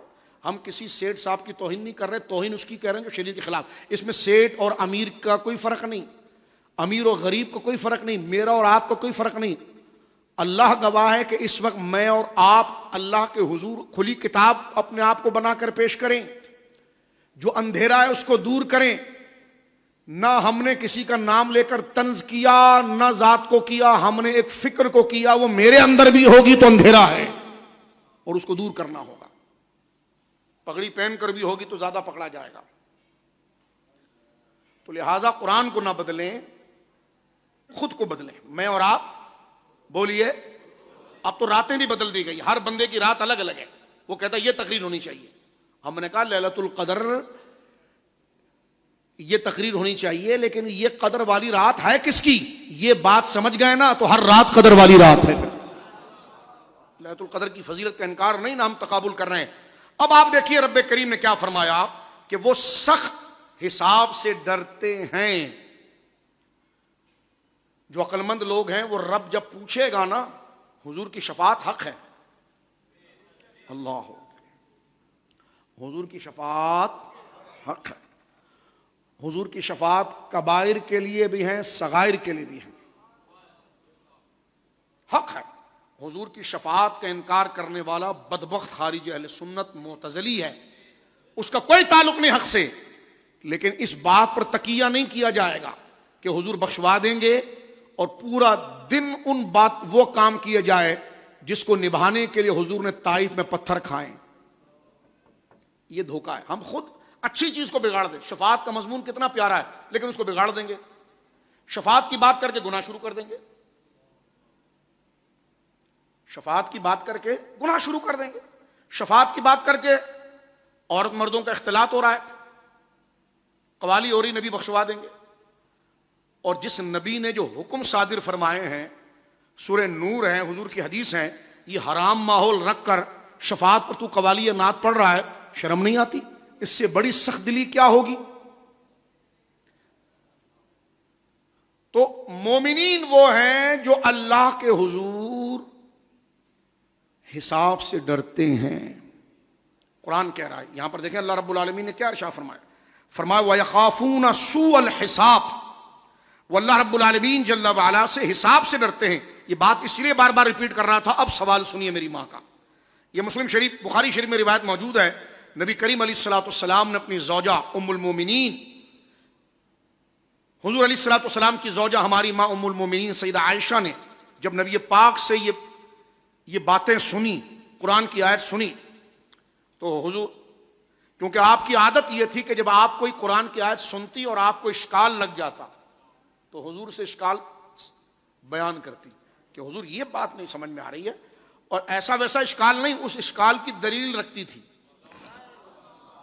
یہ نہیں میرے ذہن میں آیا، باقاعدہ کہتی تھی قرآن میں تو فلاں جگہ یہ ہے تو یہاں یہ کیسے، یعنی یہ نہیں میرے ذہن میں آیا، فرمانی قرآن میں۔ اب دیکھیں اشکال آیا، کہنے لگی، آپ سے دریافت کرتی ہیں سمجھنے کے لیے، کہتی ہیں یا رسول اللہ، جس شخص سے حساب لیا گیا وہ ہلاک ہو گیا۔ یہ آپ آیت پڑھ رہے ہیں، جس شخص سے حساب لیا گیا، اللہ اکبر، وہ ہلاک ہو گیا، تو ام المومنین کہہ رہے گی وہ سورت انشقاق آیت نمبر 8 میں تو اللہ فرما رہا ہے فسوف یحاسب حسابا یسیرا. کیا آیت لائی میری ماں. فرماتی ہیں رب تو فرماتا ہے ان قریب ہم بہت آسان حساب لیں گے. آیت دیکھیں کیسی لگی.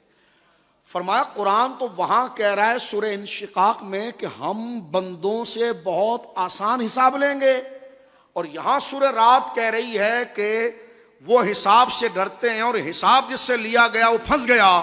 تو سرکار دو عالم نے مسکرا کر فرمایا کہ یہ جو حساب ہے نا جو آسانی سے لیا جائے گا عائشہ, یہ وہ ہے جس کو صرف حساب پیش کیا گیا. یعنی یہ تیرے کرتوت ہیں, پکڑ اپنے ہاتھ میں, بس پکڑا دی گئی فائل, پوچھا کچھ نہیں گیا. پکڑا دی فائل, پوچھا کچھ نہیں گیا. اور اللہ محفوظ فرمایا, حضور نے فرمایا جس کے ساتھ مناقشہ شروع ہو گیا نا, کھول فائل, یہ کیوں کیا تھا, یہ کیوں کیا تھا, فرمایا وہ پھنس جائے گا.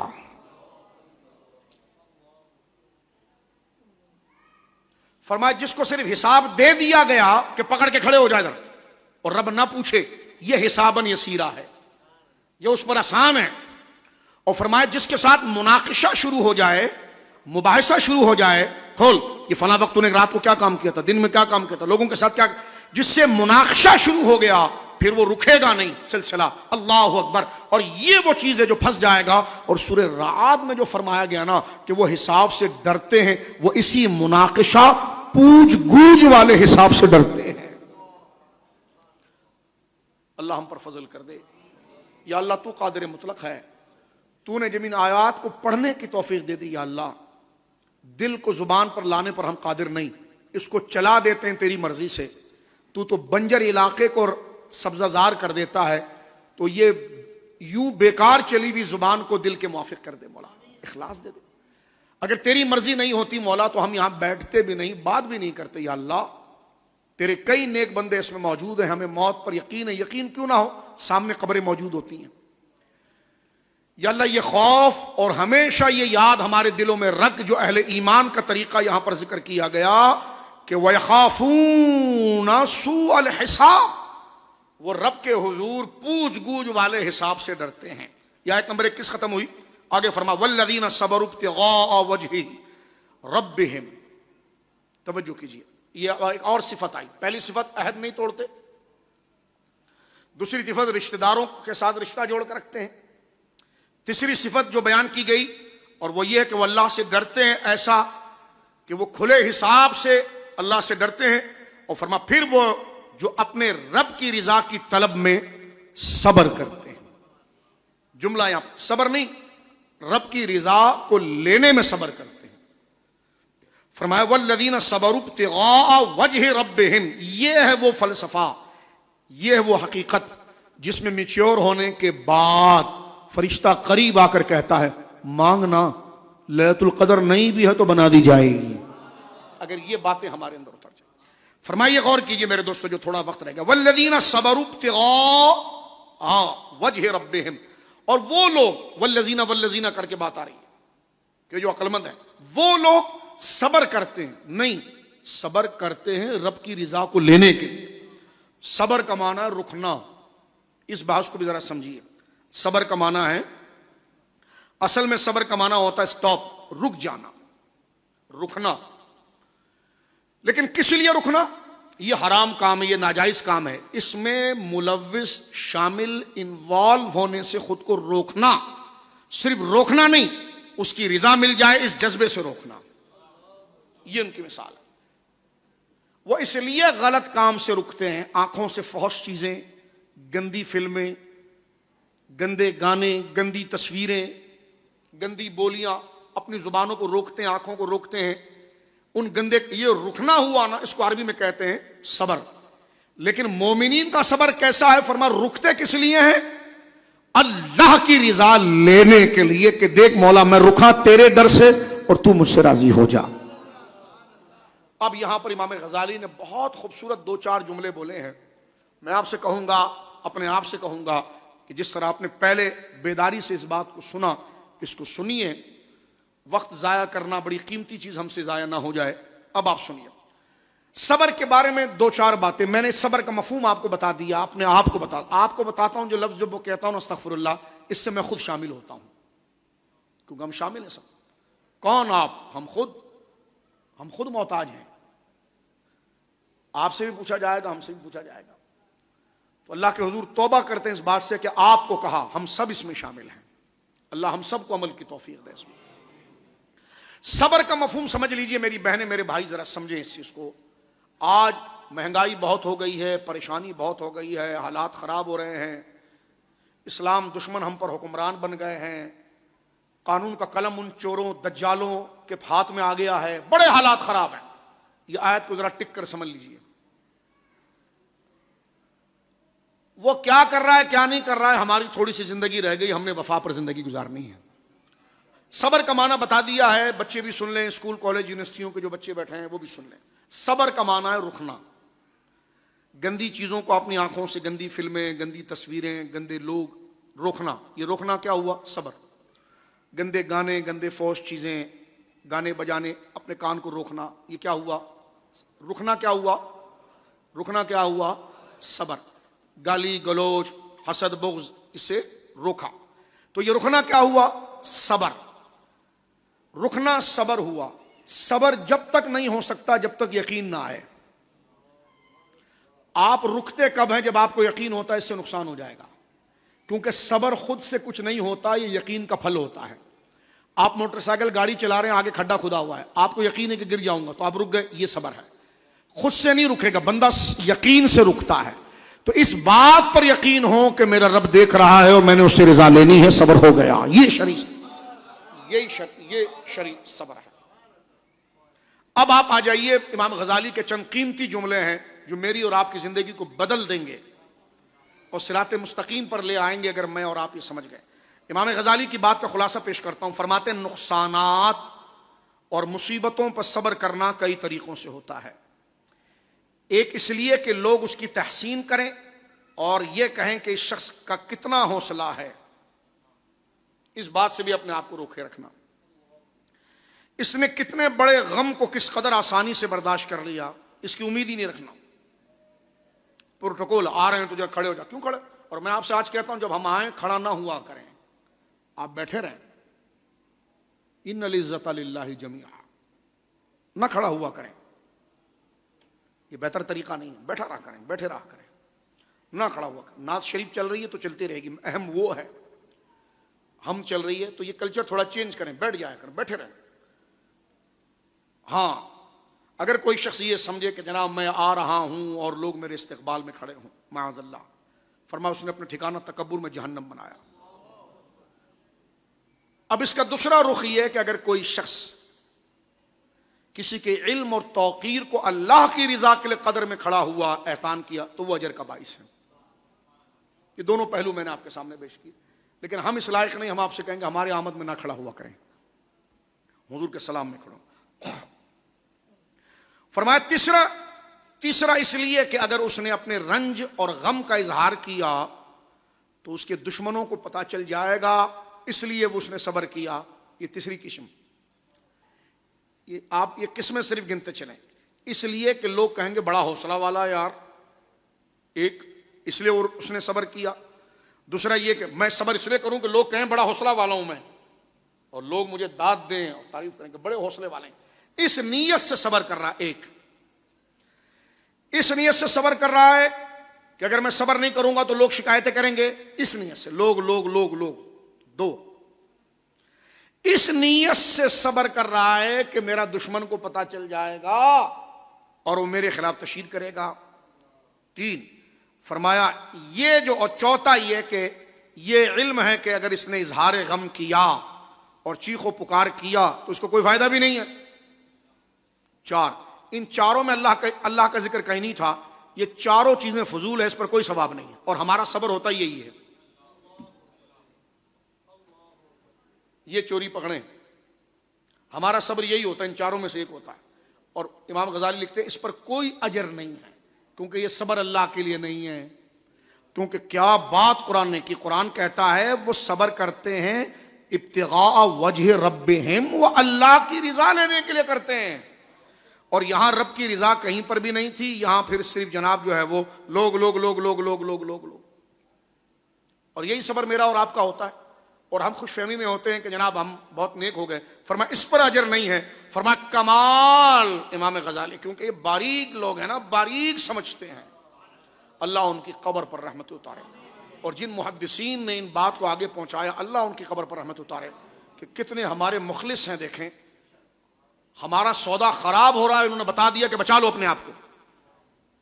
جنہوں نے لکھا اللہ ان کو برکت دے، جو اپنے مزاروں میں اللہ ان کی مغفرت فرمائے، ان کے درجات بلند فرمائے. فرمایا کمال اجر اور ثواب اسی میں ہے کہ جب کوئی آفت اور مصیبت آئے یا نقصان ہو تو وہ اس پر اس لیے صبر کرے کہ اس کی تقدیر میں اس طرح تھا، اور اللہ کی طرف سے جو ہوا اس پر وہ راضی ہے. اللہ کی طرف سے اس پر جو ہوا وہ راضی ہے. یہ صبر ہے. صبر کی ایک مثال ہمیں ملتی ہے سورہ یوسف میں، فصبر جمیل. فصبر، آج بڑی رات ہے، کئی چیزیں اللہ مجھے اور آپ کو سمجھنے کا موقع اللہ عطا فرما رہا ہے. کئی چیزیں بالترتیب اللہ کے فضل سے، ہادہ من فضل ربی، میں اور آپ سمجھ رہے ہیں. نئی چیزیں، ہماری روشنیاں ہمیں مل رہی ہیں اور ہم دیکھ رہے ہیں یار اندھیرا اب ہم نکال رہے ہیں. یہ اللہ کی توفیق ہے، اللہ کا فضل ہے. سبحان اللہ بحمدہ، سبحان اللہ العظیم، سبحان اللہ والحمد للہ ولا الہ الا اللہ واللہ اکبر، اللہ اکبر، اللہ اکبر، اللہ اکبر وللہ الحمد. صبر جمیل، فصبر جمیل سورہ یوسف میں ذکر ہوا. فرمایا صبر جمیل کیا ہے؟ تو ایک حدیث پاک سن لیجئے اس مسئلے کے متعلق. رسول کریم صلی اللہ علیہ وسلم سے صبر جمیل سے متعلق پوچھا گیا، جو صبر کی سب سے اوپر کی کوالٹی ہے، اوپر کا درجہ ہے. فرمایا صبر جمیل کیا ہے؟ آپ نے فرمایا یہ وہ صبر ہے جس میں شکایت نہ کی جائے. اللہ، یہ وہ صبر ہے جس میں شکایت نہ کی جائے. اب آگے اللہ رب العالمین جل وعلا اہل ایمان کی ایک اور شان ذکر فرما رہا ہے. وَأَقَامُوا الصَّلَاةَ وَأَنفَقُوا مِمَّا رَزَقْنَاهُمْ سِرًّا وَعَلَانِيَّةً وَيَدْرَؤُونَ بِالْحَسَنَةِ السَّيِّئَةَ أُولَئِكَ لَهُمْ عُقْبَى الدَّارِ. یہاں پر آ کر آیت نمبر 22 مکمل ہوتی ہے اور یہ پورا دین اور اسلام یہاں پر سامنے آتا ہے. اب آپ دیکھیں یہاں پر اللہ رب العالمین نے فرمایا وَأَقَامُوا الصَّلَاةَ، کہ دانا وہ ہے حبیب جو تجھ پر نازل ہوا، اس کو وہ حق جانتے ہیں، تو کیا وہ اس اندھے کی طرح ہے؟ فرمایا نہیں، یہ اولو الالباب ہیں. اولو الالباب کون ہیں؟ جو اللہ سے عہد کرتے ہیں پھر اس کو توڑتے نہیں ہیں، رشتوں کو نبھاتے ہیں اور وہ عہد کرتے ہیں. اس میں ایک چیز یہاں پر صبر کے بعد قرآن ذکر کر رہا ہے، اقاموا الصلاۃ، نماز کو قائم کرتے ہیں. یہ ذکر ہم بار بار سنتے رہتے ہیں نماز کا، لیکن ایک قیمتی بات اللہ کے فضل سے اللہ ہمیں سمجھا رہا ہے قرآن کی دوسری آیت سے. اقاموا الصلاۃ، اس سے پہلے بھی ہم نے درس نظام مصطفیٰ میں ایک بات سیکھی تھی، نماز پڑھنا اور ہے، اقامت الصلاۃ اور ہے. اقامت الصلاۃ سے مراد یہ ہے کہ پورا وضو پوری توجہ کے ساتھ آپ نے پڑھنا ہے، غور کرنا ہے. قاری صاحب وہ جو آیت ہے یا ایھا الذین آمنوا لا تقربوا الصلاۃ وانتم سکارى حتی تعلموا، بس یہاں سے ذرا یاد رکھیے گا. دیکھیں قرآن کیا کہتا ہے، اے ایمان والو تم اس وقت نماز کے قریب، یہ بڑی قیمتی بات ہو رہی ہے، تم اس وقت نماز کے قریب نہ جاؤ جب تم نشے کی حالت میں ہو. شراب کے حرام ہونے کی یہ سبب بنی، انتم سکارا، جب تم، کیوں؟ آگے پڑھیں، انتم سکارا حتی تعلموا ما تقولون، کہ تمہیں پتا تو چلے تم بول کیا رہے ہو. یہ نقطہ ذرا سمجھیے آپ. شراب تو حرام ہو گئی، لیکن میں اور آپ جو نماز پڑھ رہے ہیں، اللہ کہہ رہا ہے ایسی تو پڑھو تمہیں بھی تو پتا چلے بول کیا رہے ہو.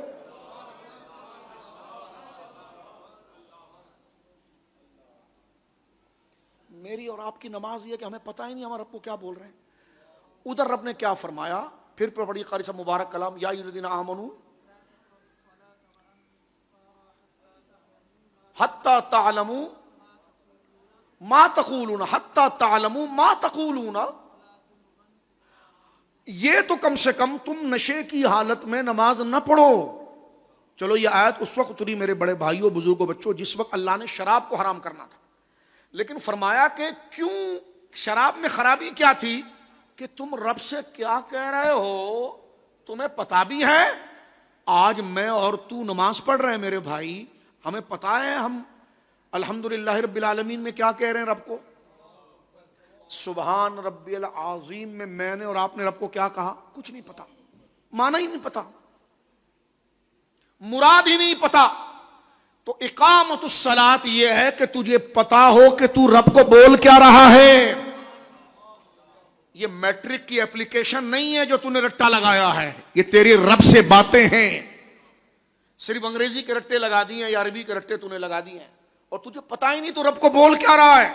لیکن جس دن تجھے پتا چلا، ہنسنا نہیں میرے بھائی، ہنسنا نہیں، تجھے اگر پتا ہو یہ اللہ اکبر تو نے کہا، اس کا مطلب کیا ہے،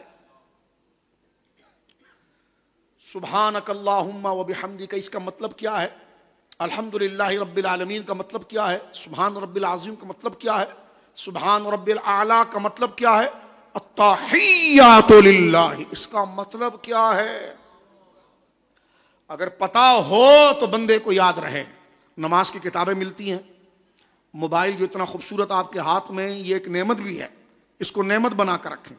نماز کی کتاب ڈاؤن لوڈ کریں، خطیب پاکستان رحمۃ اللہ علیہ علامہ شفیع قاری صاحب کا بڑا اچھا مجموعہ ہے، نماز حنفی مدلل، اس کے نیچے ترجمہ بھی بڑا سلیس کیا گیا، مسائل بھی ہیں، چھوٹا سا رسالہ ہے، آپ اس کو ڈاؤن لوڈ کر لیں اور ترجمے کو بھی دیکھ کر پڑھیں اور پکا کریں ترجمہ، پھر اس دن نماز پڑھیں، لذت نہ آئے تو پھر کہنا، بوجھ مسلح پر نہ اتر جائے تو پھر کہنا۔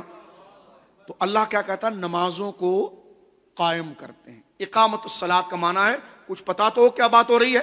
اب یہاں پر دیکھیے آپ، جو تھوڑا سے وقت ہمارے پاس بچ رہا ہے، نماز کا مفہوم ہم پڑھتے رہتے ہیں، سورۃ الرعد میں ہم نے پڑھ لیا، اب آئیے سورۃ الہود میں، سورہ ہود میں تشریف لائیے۔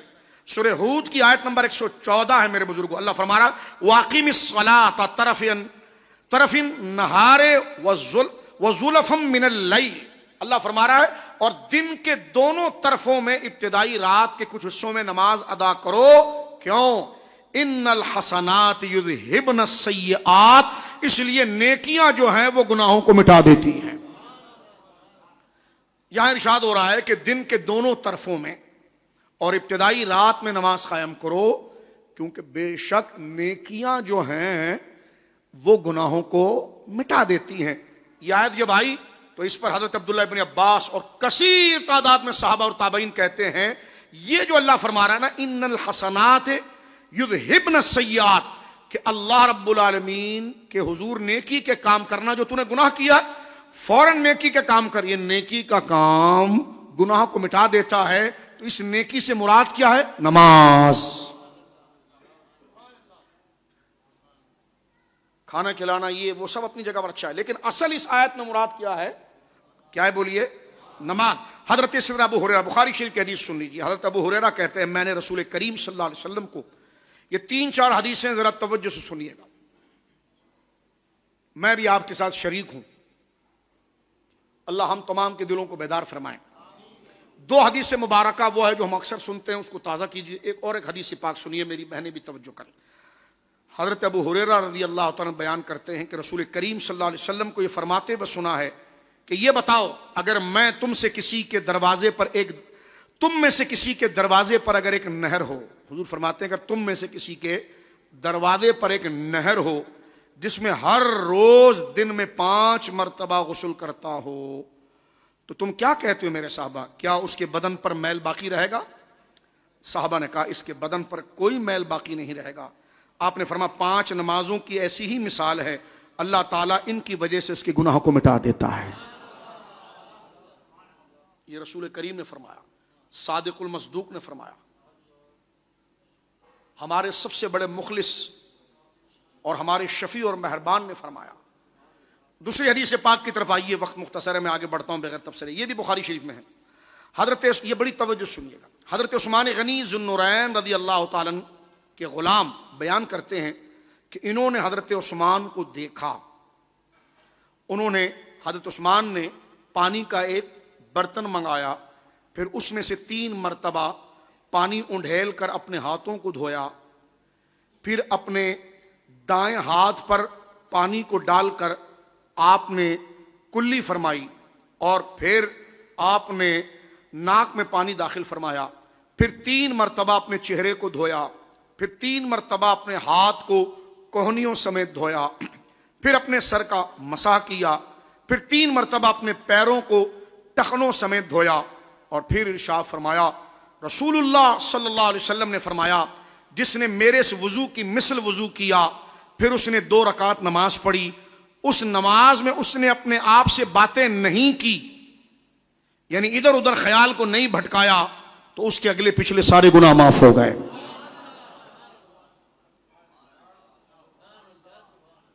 سبحان اللہ۔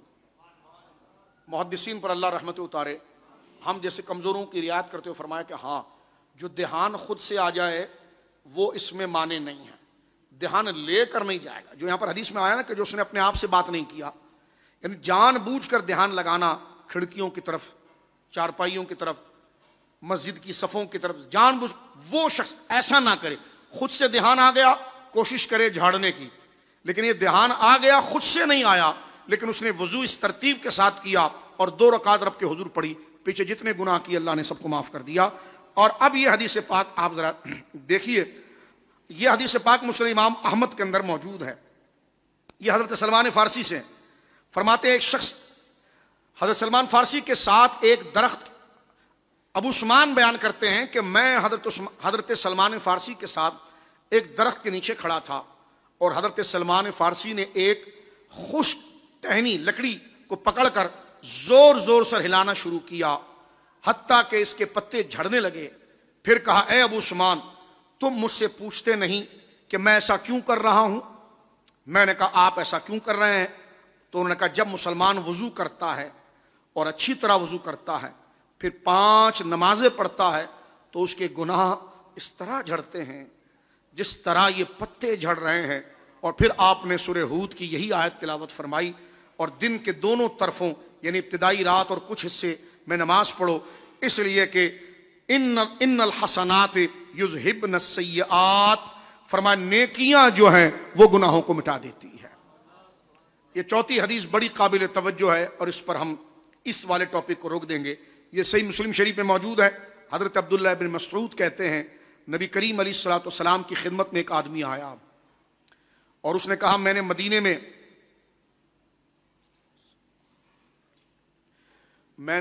میں بہت شدید بدکاری کی ہے۔ یا رسول اللہ، میں نے بدکاری کا کام کر لیا ہے اور اب میں آپ کے حضور حاضر ہوں، میرے لیے فیصلہ فرمائیے، میرے لیے فیصلہ فرمائیے۔ حضرت عمر نے کہا کہ اللہ تعالیٰ نے تجھ پر پردہ ڈالا تھا، کاش تو پردہ رہنے دیتا۔ نبی کریم علیہ الصلوۃ والسلام نے اسے کوئی جواب نہ دیا، وہ شخص چلا گیا۔ پھر نبی کریم علیہ الصلوۃ والسلام نے ایک آدمی کو بھیجا اس کے پیچھے اور اس کو بلوایا، اور یہی سورہ ہود کی آیت پڑھی، فرما جا کے نماز پڑھو، اللہ معاف فرما دے گا۔ تو یہ اہل ایمان کی نشانی یہاں پر قرآن مجید نے ذکر فرمائی ہے کہ وہ اللہ رب العالمین جل وعلا سے کیے ہوئے عہد کو نبھاتے ہیں، اپنے رشتہ داروں کے ساتھ رشتہ جوڑ کر رکھتے ہیں، اس دن ہونے والے سخت حساب سے ڈرتے ہیں، صبر کرتے ہیں اس کی رضا کو حاصل کرنے کے لیے، نماز قائم کرتے ہیں۔ وَأَنفَقُوا مِمَّا رَزَقْنَاهُمْ سِرًّا وَعَلَانِيَّةً، آیت مکمل ہو رہی ہے۔ فرمایا کہ وَأَنفَقُوا مِمَّا رَزَقْنَاهُمْ سِرًّا وَعَلَانِيَّةً، اور فرمایا کہ وہ اللہ کی راہ میں مال خرچ کرتے ہیں چھپ کر بھی اور اعلانیہ بھی۔ وہ اللہ کی راہ میں مال خرچ کرتے ہیں چھپ کر بھی اور اعلانیہ بھی، اللہ کی راہ میں مال کو وہ خرچ کرتے ہیں۔ یہاں پر علماء نے لکھا اعلانیہ یعنی اعلان کے ساتھ مال خرچ کرنا یہ زکوٰۃ ہے، فرض، اور چھپ کر مال خرچ کرنا یہ نفل ہے۔ یہاں تک تو ہم نے سنا، آج ذرا عاشقوں کی بات اور سنیں، انہوں نے فرمایا زکوٰۃ بھی اگر چھپ کر دو تو یہ زیادہ ہو جائے، اس کی دل آزاری نہ ہو۔ قربان جاؤں فقہ حنفی پر۔ فقہ حنفی یہ کہتی ہے کہ اگر ان احادیث کے تناظر میں کہ اگر ایک شخص مستحق زکوٰۃ ہو، آپ اگر اس کو زکوٰۃ دے دیں تو وہ غصہ کھا جائے کہ یہ رہ گیا، تو آپ اس کو یہ کہہ سکتے ہیں عیدی ہے بچوں کی، کچھ لا نہیں سکا بس تحفہ رکھ لو. تو یہ کیا ہے؟ چھپ کر دینا.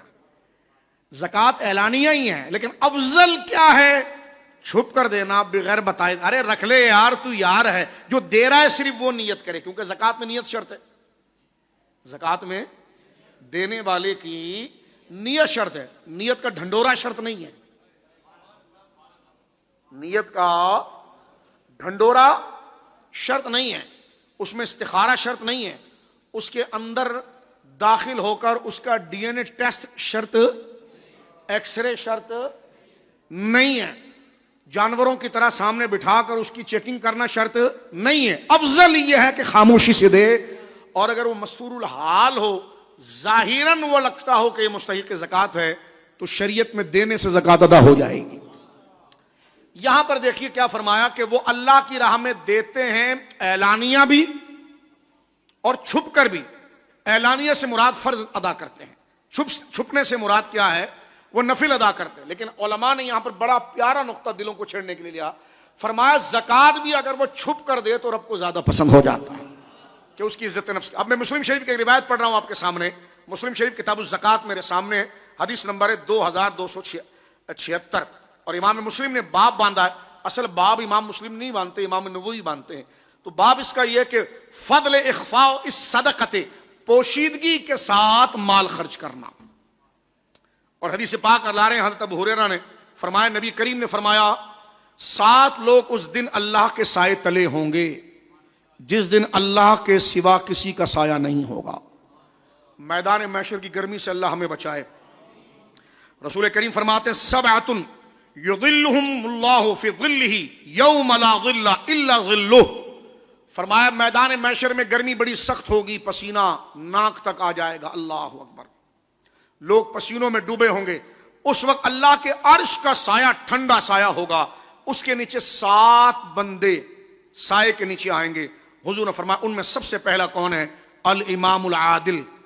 جبری صدر نہیں، جبری وزیر اعظم نہیں، امام عادل.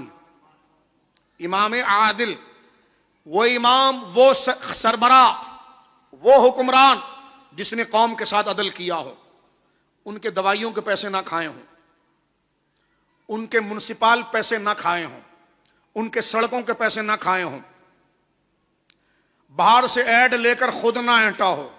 پھر وہ ساری آیتیں قاری صاحب کھڑے ہو کر اس کے آگے پڑھتے ہیں یہ وقت کے حاکم ہیں. شرم کرنا چاہیے.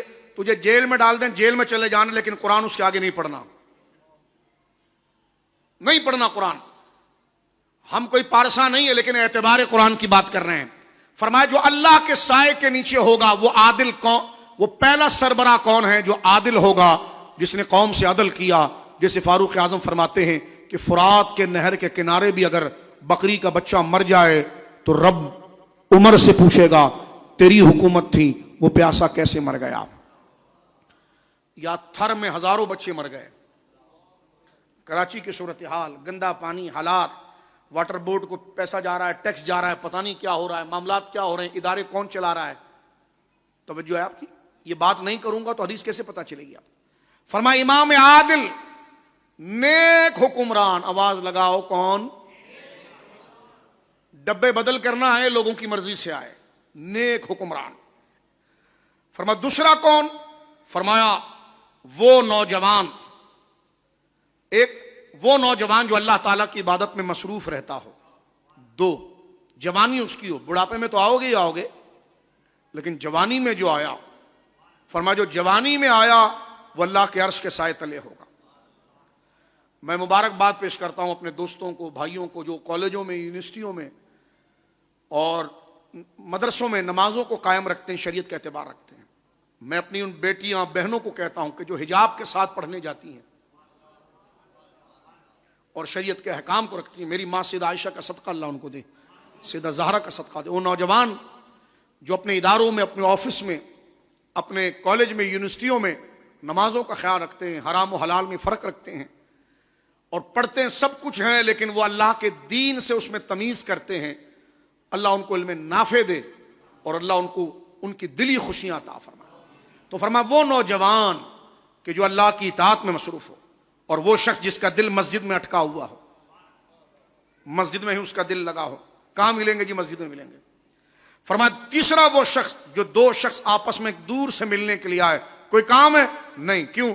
کہ یار اللہ کے لیے تیرے پاس ہے، تو اللہ کا ذکر کرتا ہے، مجھے محبت تجھے اللہ سے ہو گئی، تو نے فلاں بات اچھی کی تھی، میرے دل پر لگ گئی، تو میں صرف اللہ کے لیے، اللہ کی محبت کے لیے تجھ سے ملنے آیا. فرمایا جو دو مسلمان آپس میں اللہ کی محبت کے لیے، جیسے آپ بزرگ علماء کے پاس مزارات پر نیک لوگوں سے ملنے کے لیے دور دور جاتے ہیں، مسافے کے لیے جاتے ہیں، ملاقات کے لیے جاتے ہیں، کوئی نیک بندے آ گئے ہیں، فرمایا ایسا جو شخص ایک دوسرے سے ملے اور اللہ کی محبت کے لیے ملے، اللہ ان دونوں کو اپنی محبت کے صدقے بخشتا ہے، گناہ معاف کرتا ہے اور قیامت میں اپنے عرش کے سائے تلے رکھے گا. فرمایا پھر وہ شخص، وہ نوجوان لڑکا جس کو ایک مقتدر مالدار عورت جو حسین و جمیل ہو اور وہ اس کو بدکاری کے لیے دعوت دے اور وہ قادر بھی اس پر ہو، لیکن وہ منہ پھیر کر جائے کہ نہیں میں اپنے رب سے ڈرتا ہوں، میں ایسا نہیں کروں گا، فرمایا خدا اس کو اپنے عرش کے سائے تلے رکھے. اور فرمایا پھر وہ جو چھپ کر صدقہ ادا کرتا ہے، حتیٰ کہ دائیں ہاتھ سے دیتا ہے اور بائیں کو خبر نہیں ہوتی، اور وہ شخص جو تنہائی میں بیٹھ کر اپنے رب کو یاد کرتا ہے اور اس کی پلکوں کے اوپر آنسو آ کر سجنا شروع ہو جاتے ہیں، یہ وہ شخص ہیں کہ جن کو اللہ رب العالمین جل والا اپنے عرش کے سائے تلے رکھے گا. فرمایا اب غور کیجئے، درس یہاں پر اختتام کی طرف جا رہا ہے. کن کو اللہ جنت دے گا؟ فرمایا مومنوں کی 8 صفات ہیں. پہلی صفت جو اللہ سے کیے ہوئے عہد کو پکا پورا کرتے ہیں، توڑتے نہیں. دوسرا انگلیوں پر گن لیں تاکہ یاد ہو جائے، گننے سے یاد ہو جاتا ہے. جنت میں کون جائے گا؟ یہ 8 صفتیں بیان ہو رہی ہیں. جو اللہ سے کیے ہوئے عہد، عبادت اور رسالت کی بات کر دی گئی ہے، اس عہد کو پورا کرے اور اس کو نہ توڑے، جو رشتوں کو جوڑتا ہو. نمبر 3 جو اللہ سے ڈرتا ہو. نمبر 4 جو اللہ سے حساب کے دن حساب لینے سے ڈرتا ہو. نمبر 5 جو اپنے رب کی رضا کی طلب میں صبر کرتا ہو. نمبر 6 جو نماز قائم کرتا ہو. نمبر 7 جو ظاہر اور پوشیدہ مال خرچ کرتا ہو. نمبر 8 جو برائی کو اچھائی سے دور کرتا ہو. اللہ تعالیٰ ان 8 صفات کو ذکر کرنے کے بعد اللہ رب العالمین جل وعلا ارشاد فرماتا ہے، اللہ فرماتا ہے کہ یہ صفات جن کے اندر موجود ہے، اولئک لہم عقبی الدار، ان کے لیے آخرت کا گھر ہم نے انجام اور جنت ہم نے ان کا ٹھکانہ بنا کر رکھا ہوا ہے. یہ اللہ رب العالمین، یہ 8 نشانیاں قرآن مجید نے میرے دوستوں بزرگوں ذکر کر دی. آج کے درس میں ہم نے اس کو سماعت کیا ہے، اور اس میں عقبی الدار، یہ حدیث سن لیجئے، بخاری شریف کی ہے. حضرت معاذ بن جبل بیٹھے ہوئے تھے، سرکار نے ان سے فرمایا، اے معاذ جنت کا سوال جب تو کرنا تو جنت حضور میں جنت کا سوال کروں؟ فرمایا ہاں سن، لیکن جنت کے تو 100 درجے ہیں، جب مانگنا ہے رب سے تو پھر سب سے عظیم چیز مانگ. حضور فرماتے ہیں معاذ جنت کے 100 درجے ہیں، ہر 2 درجے کے درمیان 100 سال کا راستہ ہے، اور الفردوس سب سے بلند، سب سے درمیانی جنت ہے، جس کے اسی جنت کے دریا نکلتے ہیں. جنت کے جتنے دریا ہیں وہ جنت الفردوس میں رہتے ہیں. پس تم اللہ سے جب سوال کرو تو جنت الفردوس کا سوال کرو. یا اللہ ہمیں اپنے حبیب کے صدقے، سورۃ الرعد کی اس تعلیم کے صدقے، ہمیں اور جتنے مسلمان گزر گئے اور جتنے آئیں گے سب کو جنت الفردوس عطا فرما. آپ نے کہا یار اپنے لیے بات کرو، آپ نے سب کے لیے کیوں کی ہے؟ ہم نے کہا اس لیے کہ جو حضور کی امت کی سوچتا ہے قدرت اس پر توجہ کرتی ہے. وہ اپنے لیے تو کرتا ہی کرتا ہے لیکن حضور کی امت کے لیے کرتا ہے. آیت یہاں پر ختم ہو رہی ہے. اللہ فرماتا ہے جب وہ جنت میں چلا جائے گا نا 8 نشانیاں لے کر، فرمایا جنات عدن یدخلونها، یہ جنات عدن ہے جس میں وہ داخل ہوں گے. ومن صلح من آبائہم، اگر بیٹا چلا گیا ان 8 نشانی والا اور اس کا باپ ایمان پر مرا تھا لیکن کمزور تھوڑا تھا عمل میں، وازواجہم، شوہر چلا گیا جنت میں، بیوی عمل میں تھوڑی کمزور تھی نیچے ہی کھڑی ہے، وذریاتہم، باپ چلا گیا ذریت کھڑی ہے. فرمایا اللہ فرماتا ہے کہ اس جنتی جس نے ان باتوں پر عمل کیا اس کے دل خوش کرنے کے لیے جتنے اہل ایمان، اس کی بیوی، اس کے بیٹے، اس کی بہنیں، اس کے بھائی، اس کے اولاد، اور ذریت میں مانوی طور پر اس کے شاگرد، اس سے جڑے ہوئے وہ سب شامل ہو جاتے ہیں. ایمان پر مرے تھے لیکن تھے کمزور. اللہ اس جنتی استاد، اس جنتی باپ، اس جنتی شوہر، اس جنتی بیٹے کو خوش کرنے کے لیے ان تمام کو اٹھا کر جنت میں اس کو ایک گھر کے اندر کر دے گا. اور فرشتے اس کے پاس آئیں گے اور کہیں گے یدخلون علیہم من کل باب. فرشتے داخل ہو کر اس سے ہر دروازے سے سلام پیش کریں گے. اور سلام کیا پیش کریں گے؟ کہیں گے سلام علیکم. بولو سبحان اللہ. اب تو نتیجہ آئے امام زین العابدین کا. فرماتے سلام علیکم بما صبرتم. ارے سلامتی ہو تم پر، تم نے جو اللہ کی فرمان برداری کرتے ہوئے حالات اور مشکلوں میں صبر کیا اور اللہ کے فرمان بردار رہے، صبر کیا. نفس نے تمہیں کہا نماز نہ پڑھ، لیکن تو نے صبر کر کے نماز پڑھی. حرام تیرے سامنے آیا، تو نے دھتکار دیا مشکل کو چھوڑ، اور تو نے اس مشکل کے سامنے صبر کر کے حلال کی طرف آیا. تو کیوں فرشتے سلام کریں گے؟ قرآن کا جملہ سننا. فرشتے جب وہ آ رہے ہوں گے نا جنت میں، تو ہر دروازوں سے ان کے بیوی بچوں کو سلام فرشتے کر رہے ہوں گے. سلام علیکم، سلام علیکم، سلام علیکم. بولو سبحان اللہ. سلامتی ہو تم پر کس چیز کی؟ بما صبرتم، جو تم نے صبر کیا. فنعم عقبی الدار، اور یہ آخرت کا گھر سب سے اچھا ہے. آؤ سید السجاد کے ذکر پر آج گفتگو ختم کرتے ہیں. سید السجاد کے صدقے میں صادق رکھ ہمیں، علم حق دے باقر علم خدا کے واسطے. صدق صادق کا تصدق، صادق الاسلام کر، بے غضب راضی ہو کاظم، اور رضا کے واسطے دو جہاں میں خادم آل رسول اللہ کر. حضرت آل رسول مقتدا کے واسطے سرکار سید السجاد امام زین العابدین کا جملہ سنو اور رات کو لیلۃ القدر بنا لو.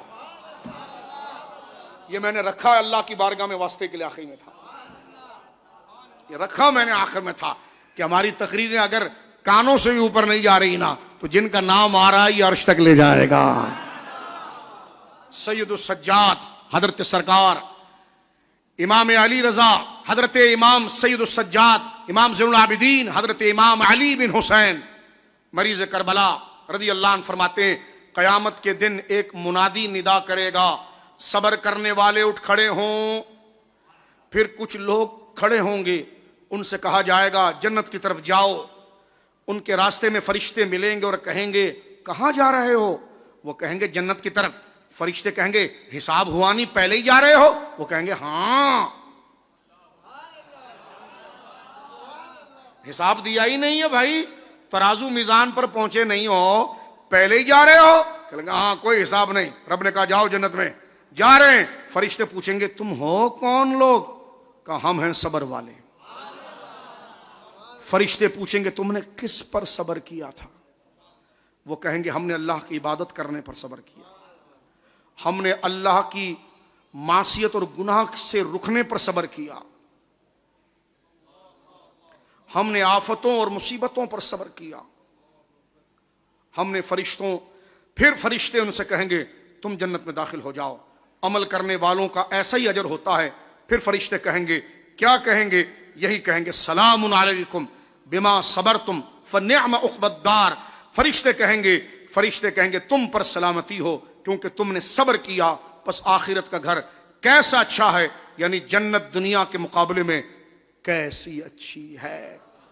اللہ رب العالمین ہمیں ان آیات پر عمل کی توفیق دے دے.